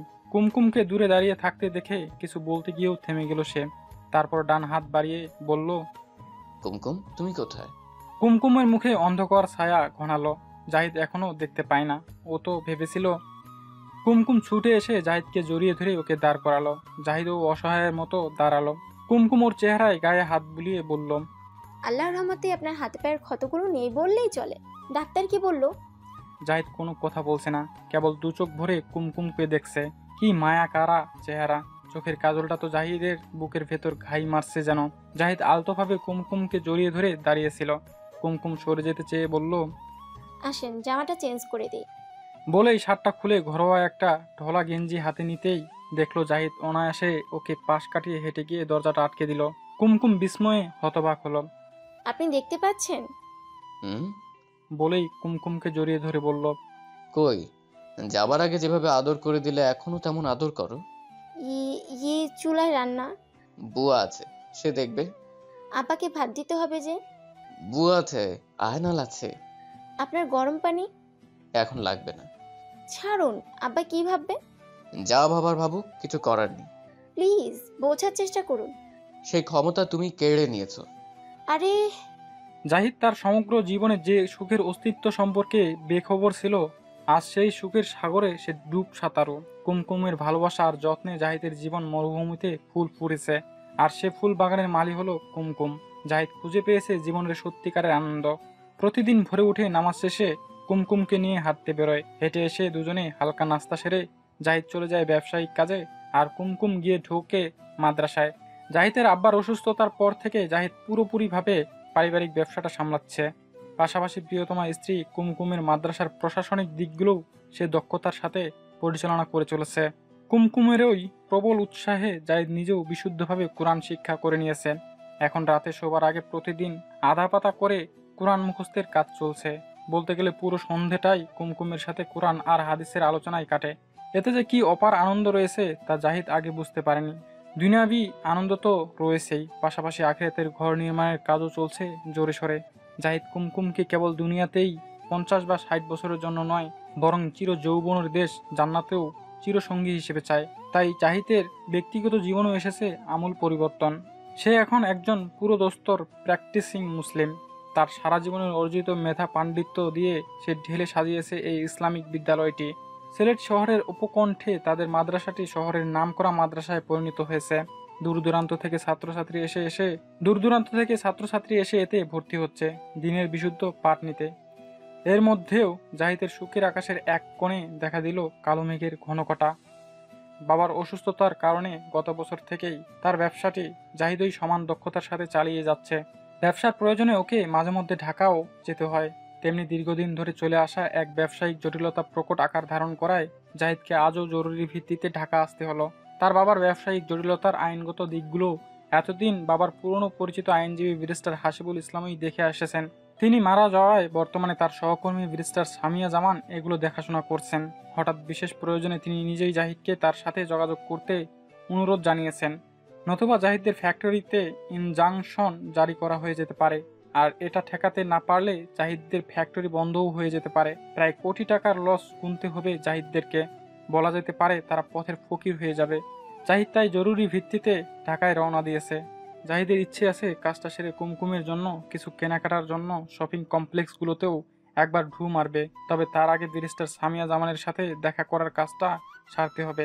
নামটা শুনে জাহিদের মনে কিছুটা অস্বস্তি কাজ করছিল, কারণ মেঘার নামও ছিল সামিয়া। জাহিদ নিজেও জানতো না যে ওর জন্য এত বড় বিস্ময় অপেক্ষা করছিল। চেম্বারে ঢুকতেই ও মুখোমুখি হলো মেঘার। জাহিদ নিজের জায়গাতেই স্থির হয়ে গেল। মেঘা ফোনে কথা বলছিল। জাহিদকে দেখে হা হয়ে গেল, তারপর ফোনটা দ্রুত ছেড়ে দিয়ে দাঁড়িয়ে গেল। জাহিদ তুমি? জাহিদ সামান্য হাসলো। কি ভেবেছিলে মরে গেছি? বলেই জাহিদ চলে আসার জন্য ঘুরে দাঁড়ালে পিছন থেকে মেঘা ডাকলো, জাহিদ প্লিজ একটু শোনো। জাহিদ থমকে দাঁড়ালো। মেঘা জাহিদকে পা থেকে মাথা পর্যন্ত দেখতে লাগলো আর বলে চলল, তুমি তো সেই আগের মতোই হয়ে গেছো, কি আশ্চর্য। জাহিদ এর কোনো জবাব দিল না। মেঘা কাতর স্বরে বলল, জাহিদ আমি জানি আমি অনেক বড় একটা অন্যায় করেছি। আমি তোমাকে এতদিন ধরে অনেক খুঁজেছি, বিশ্বাস করো। তোমার গ্রামের ঠিকানায় তোমার কাছে যেতে চেয়েছি। কেন? তোমার কাছে ক্ষমা চাইতে। কিসের ক্ষমা? জাহিদ আমি জানি তুমি আমার উপর রেগে আছো, কিন্তু আমি তো মানুষ। সেই পরিস্থিতিতে আমি একটা ভুল করে ফেলেছি, তার জন্য ভুগেছিও অনেক। আজ আমি তোমার কাছে ক্ষমা চাই, প্লিজ আমাকে ক্ষমা করো। আমার সাথে তোমার এখন আর কোনো সম্পর্ক নেই মিস সামিয়া জামান, নাকি মিসেস বলবো? আমি আর বিয়ে করিনি জাহিদ। ভালো। জানি তোমার রাগ হওয়াটা স্বাভাবিক, কিন্তু বিশ্বাস করো, তোমাকে ছেড়ে চলে যাবার পর থেকে একটি দিনের জন্য শান্তি পাইনি আমি। কারো কারো কাছে শান্তি কখনোই ধরা দেয় না, কারণ হলো তাদের ভেতরকার আগ্রাসী মনোভাব। তারা কোনো কিছুতেই তৃপ্ত হয় না। বলো, যা ইচ্ছে বলো, তবু আমাকে ক্ষমা করো প্লিজ। আমার মনে হয় আমি এখানে একটা কাজের জন্য এসেছি, আর এখন আমি আমার কাজটা তোমাকে দিয়ে করাতে আগ্রহী নই। আমার ফাইলটা ফেরত দিয়ে দিলে খুশি হব। পাগলামি করো না জাহিদ, তোমার ফ্যাক্টরি এখন বিপদের মুখে। এ সময় তুমি হুট করে এমন সিদ্ধান্ত নিতে পারো না। সেটা আমার ব্যাপার। জাহিদ, আমার কথা শোনো। তুমি যে জাহিদকে চিনতে, সেই জাহিদ মরে গেছে। আমি বিনা প্রয়োজনে পর নারীর সাথে কথা বলতে পছন্দ করি না। আজ আমি তোমার জন্য পরনারী হয়ে গেলাম। অবশ্যই, এভাবে আমাকে বিরক্ত না করলেই খুশি হব। তুমি আমাকে ইগনোর করতে কিভাবে পারছো? তুমি না একসময় আমাকে ভালোবাসতে, আমাকে ছাড়া কিছু ভাবতে পারতে না আজ? জাহিদ দাঁড়াও, 1 মিনিট। জাহিদ প্লিজ, আমি খুবই অনুতপ্ত। আমি আজ ভীষণ একা। জাহিদ চেম্বার ছেড়ে বেরিয়ে গেল। মেঘা অসহায়ের মতো ওর গমন পথের দিকে তাকিয়ে ফিস করে বলল, আমার ছোট্ট ভুলের জন্য আমাকে এত বড় শাস্তি তুমি দিতে পারো না জাহিদ। তোমার পিছু আমি ছাড়বো না, তোমার ক্ষমা আমি আদায় করেই ছাড়ব। মেঘা ফোন তুলল। পরদিন জাহিদ মেঘার অ্যাসিস্ট্যান্টকে ফোন করে জানালো সে এখানে তার মামলা রাখতে চায় না, তার ফাইল তাকে বুঝিয়ে দেওয়া হোক। অ্যাসিস্ট্যান্ট জানালো সে ম্যাডামের সাথে কথা বলে জানাবে। ঘন্টাখানেক পরেই মেঘা ফোন দিল জাহিদকে। জাহিদ, একটু দেখা করতে পারবে? জরুরি দরকার ছিল। প্রয়োজন মনে করছি না। তুমি আমার সাথে এমন করতে পারছো? মানলাম আমি একটা ভুল করেছি, কিন্তু আমি এক সময় তোমার স্ত্রী ছিলাম। আমাদের সম্পর্ক। জাহিদ ওকে থামিয়ে দিয়ে বলল, আমার স্ত্রী শুধু কুমকুম, আর কেউ নয়। এক জীবনের করা ভুলের সাজা আমি পেয়েছি। এখন কুমকুমই আমার জীবন, সেই আমার মরণ। কুমকুম তোমার সেই গ্রামের বউ? হ্যাঁ, কেন? তুমি কি ভেবেছিলে তোমার মতো সেও আমাকে ফেলে চলে গেছে? আচ্ছা আমি রাখি, আমার ফাইল রেডি রেখো, কাল এসে নিয়ে যাব। বলেই জাহিদ ফোন রেখে দিল। পরের দিন চেম্বারে গেলে মেঘা হাসি মুখে জাহিদকে ওয়েলকাম করলো। জাহিদ শান্ত গম্ভীর স্বরে বলল, আমার ফাইলটা দাও। তাহলে তুমি আমাকে দিয়ে কাজটা করাতে চাচ্ছ না? না। মেঘা সামান্য হাসলো, তারপর নিজের চেয়ার ছেড়ে উঠে দাঁড়িয়ে জাহিদের সামনে এসে বলল, কাজটা কিন্তু বিগত 10 বছর ধরে আমাদের অ্যাসোসিয়েটের পক্ষ থেকেই পরিচালিত হয়ে আসছে, এবং এটার পিটিশনার হলেন তোমার বাবা মিনহাজুল ইসলাম। সো তোমাকে ফাইল ফেরত দেবার কোনো প্রশ্নই ওঠে না। আমি সরাসরি ওনার সঙ্গে কথা বলবো। ওনাকে জানাতে চাই যে আমি তার এক্স বৌমা মিসেস সামিয়া জামান তার ব্যবসায়িক আইনগত দিকগুলো পরিচালনা করে আসছি, আর তার পুত্র তাকে না জানিয়ে একসময় আমাকে বিয়ে করে বিদেশ পাড়ি জমায়। জাহিদ হতভম্ব হয়ে ওকে মাঝপথেই থামিয়ে দিয়ে বলল, তুমি আমার বাবাকে এসব কিচ্ছু বলবে না, তিনি খুব অসুস্থ। তাকে এসব বলে তুমি কি করতে যাচ্ছ? তোমার স্ত্রীকেও বলবো। তুমি কি আমাকে ব্ল্যাকমেল করতে যাচ্ছ? আমার স্ত্রী এসবই জানে। জাহিদ ক্ষিপ্ত হয়ে উঠল। কাম ডাউন জাহিদ, তোমার স্ত্রী হয়তো জানে, তোমার বাবা তো আর জানে না। তুমি আমার ভালোবাসা। আমরা দীর্ঘ 6-7 বছর পরের প্রতি বিশ্বস্ত ছিলাম। হ্যাঁ মানছি আমি ভুল করেছি, কিন্তু ওই রকম পরিস্থিতিতে যে কেউ এমন ভুল করতে পারে, তাই বলে তুমি।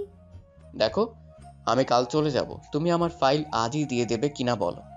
যদি না দিই? মানে তুমি কি আমাকে ভয় দেখাচ্ছ? ও নো, শুধু তোমাকে অনুরোধ করছি জাহিদ, প্লিজ আমাকে ক্ষমা করে দাও। করেছি, আর কিছু?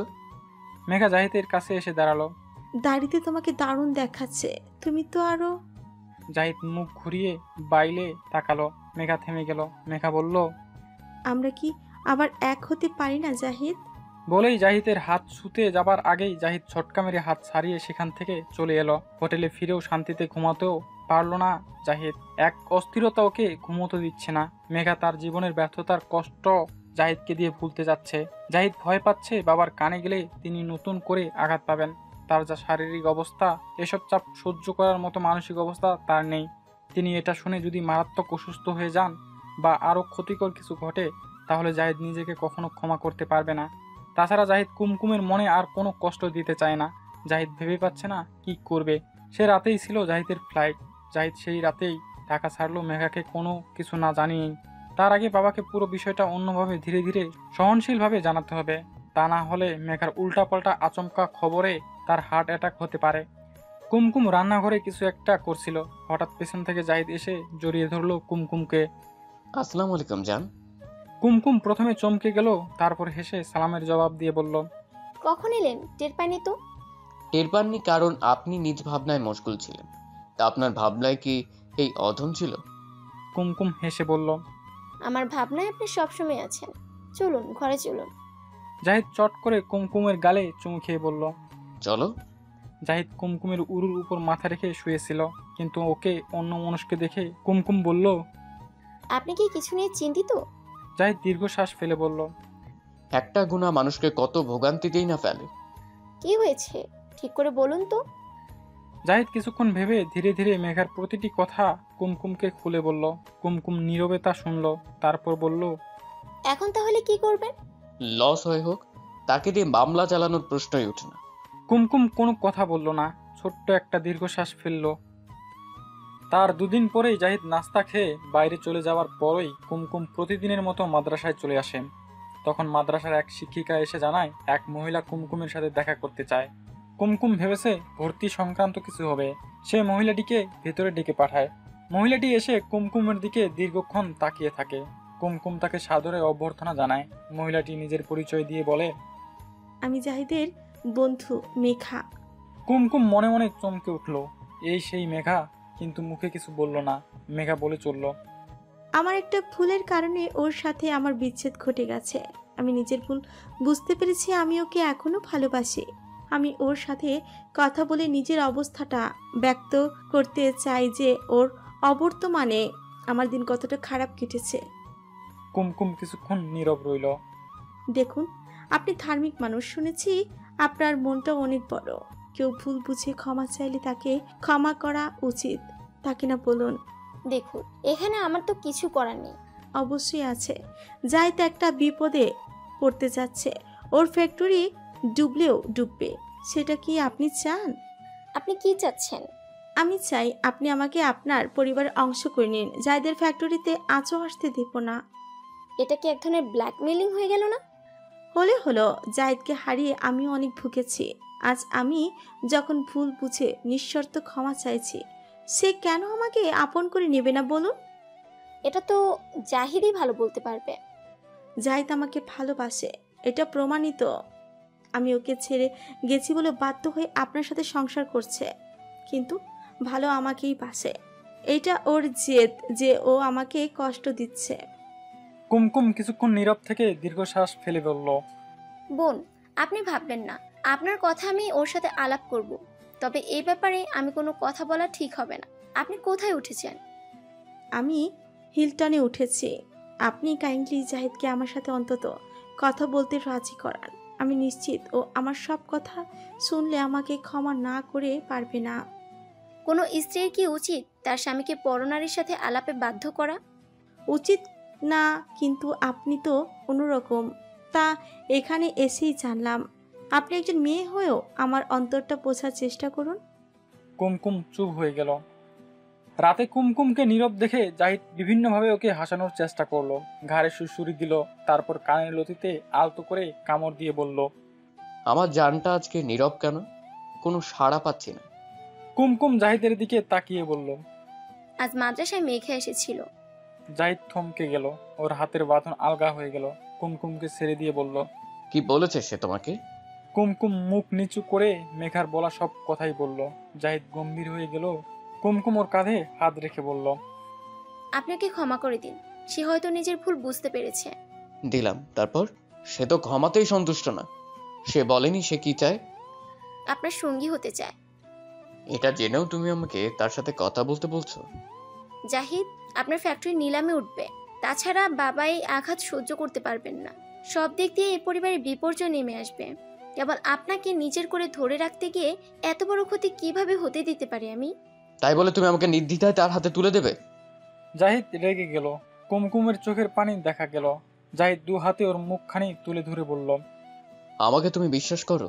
আমি যে ওকে বিন্দুমাত্র ভালোবাসি না এটা বিশ্বাস করো, নাকি তোমার মনে সন্দেহ আছে? কুমকুম কিছু বলল না। জাহিদ ওকে ছেড়ে দিয়ে বলল, উল্টো পাল্টা যা ইচ্ছে বলে গেল আর তুমি সেটাই ঠিক করে বসে আছো। কুমকুম আস্তে করে বলল, জাহিদ আপনি তো চাইলেও কি বিয়ে করতে পারেন। জাহিদ কুমকুমের দিকে কিছুক্ষণ তাকিয়ে থেকে বলল, থাপ্পড় চেনো? কুমকুম মুখ নিচু করল। জাহিদ বলল, অন্য কেউ বললে তাকে চড়ই মেরে বসতাম, কি করে পারলে কথা বলতে? কেমন মেয়ে তুমি? কুমকুম কিছু বলতে চাইলে জাহিদ বাধা দিয়ে বলল, আমার জীবনে তুমি ছাড়া দ্বিতীয় কোনো নারীর স্থান নেই, এই বিষয়ে আর কোনো কথা বলতে চাই না। বলেই জাহিদ বিছানা থেকে নেমে বাইরে চলে গেল। ফারুক নিজের প্রাণান্তকর চেষ্টায় একটা ছোটখাটো কিন্ডার গার্ডেন চালু করেছে। বেশ ভালোই চলছে স্কুলটা। ফারুক এখন এটির উন্নতি নিয়ে মহাব্যস্ত। স্কুল বন্ধ থাকলে কাজের ফাঁকে ফাঁকে মোমুকে নিয়ে চিটাগং কক্সবাজার ঘুরে বেড়ায় ও। এবছরেও যাওয়ার ইচ্ছে ছিল, কিন্তু মোমু নিষেধ করেছে। এবছর সে যেতে পারবে না। ফারুক জানতে চাইল, কেন, কি সমস্যা? মোমু ফারুকের হাতে একটা ছোট্ট চিঠি গুজে দিয়ে লজ্জায় মুখ ঢেকেছে। ফারুক অবাক হয়ে চিঠি খুলে খুশিতে মোমুকে শূন্যে তুলে ফেলল। মোমু ভয়ে ফারুককে আঁকড়ে ধরে বলল, আরে পড়ে যাব তো, নামান প্লিজ। ফারুক ওর কানের কাছে মুখ রেখে বলল, সত্যি আমি বাবা হব? মোমু ফারুকের বুকে মুখ গুজে বলল। হুম। ফারুক পরমানন্দে মোমুকে জড়িয়ে ধরল।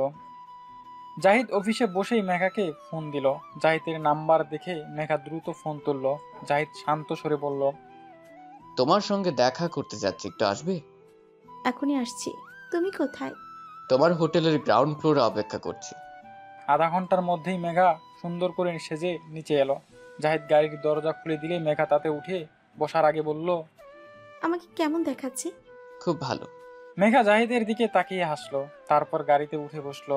গাড়ি স্টার্ট দেওয়ার আগে জাহিদ বলল, গতকাল কুমকুম আমাকে অনেকক্ষণ তোমার ব্যাপারে বুঝিয়েছে। ভেবে দেখলাম ওর কথাটাও ঠিক।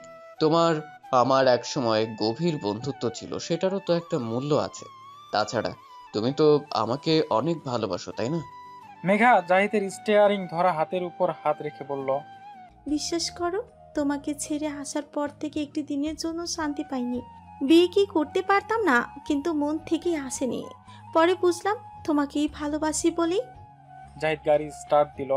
গাড়ি সামনের দিকে টান দিয়ে বলল, তোমাকে নিয়ে আজ দূরে হারিয়ে যাব, রাজি আছো?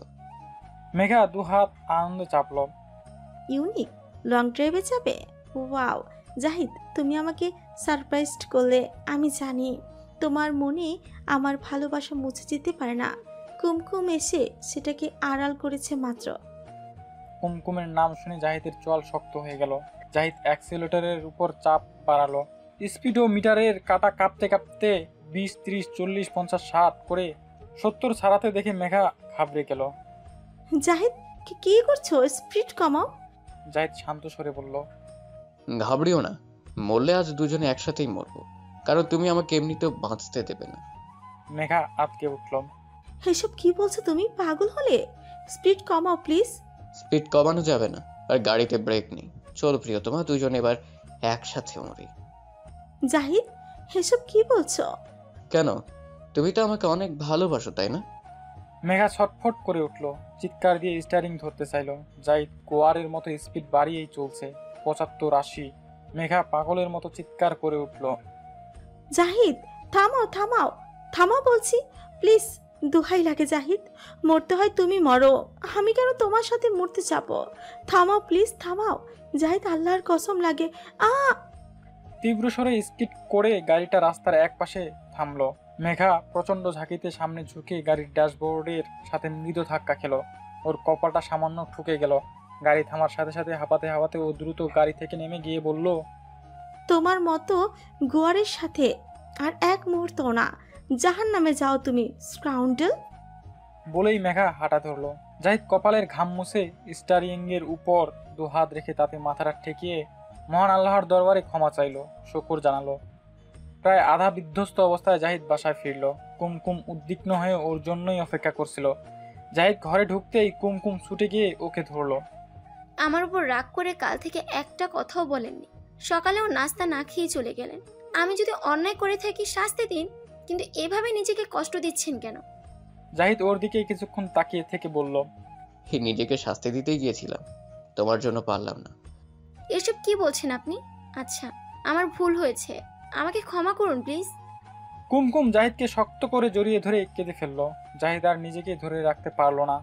কুমকুমের মুখের কাছে মুখ এনে বলল, আর যদি কোনোদিন আমাকে তোমার কাছ থেকে দূরে ঠেলে দাও তো? কুমকুম ওর কথা শেষ করতে দিল না, চুমু দিয়ে ওর মুখটা বন্ধ করে দিয়ে বলল, আর হবে না এমন, প্রমিস। জাহিদ ওকে সারাশির মতো আঁকড়ে ধরলো। কুমকুম সরে যেতে চাইল। কি করছেন? গেট খোলা। জাহিদ ওকে পাজা কলা করে কোলে তুলে নিয়ে পা দিয়ে সশব্দে গেটটা আটকে দিল। পরদিন মেঘা জাহিদের ফাইল সহ সমস্ত কাগজপত্র ফেরত দিল। আয়নাল এসে তা জাহিদের কাছে দিয়ে গেলে জাহিদ মুচকি এসে ফাইলটা দিয়ে কুমকুমের মাথায় মৃদু চাটি মেরে বলল, এই হলো ভালোবাসা, বুঝেছো? কুমকুম হেসে উঠে দাঁড়ালে জাহিদ হ্যাসকা টানে ওকে নিজের বুকের উপর এনে ফেললো। কাল কিন্তু তুমি প্রমিস করেছিলে। উফ, আপনি তো আমাকে পাগল করে দিবেন দেখছি।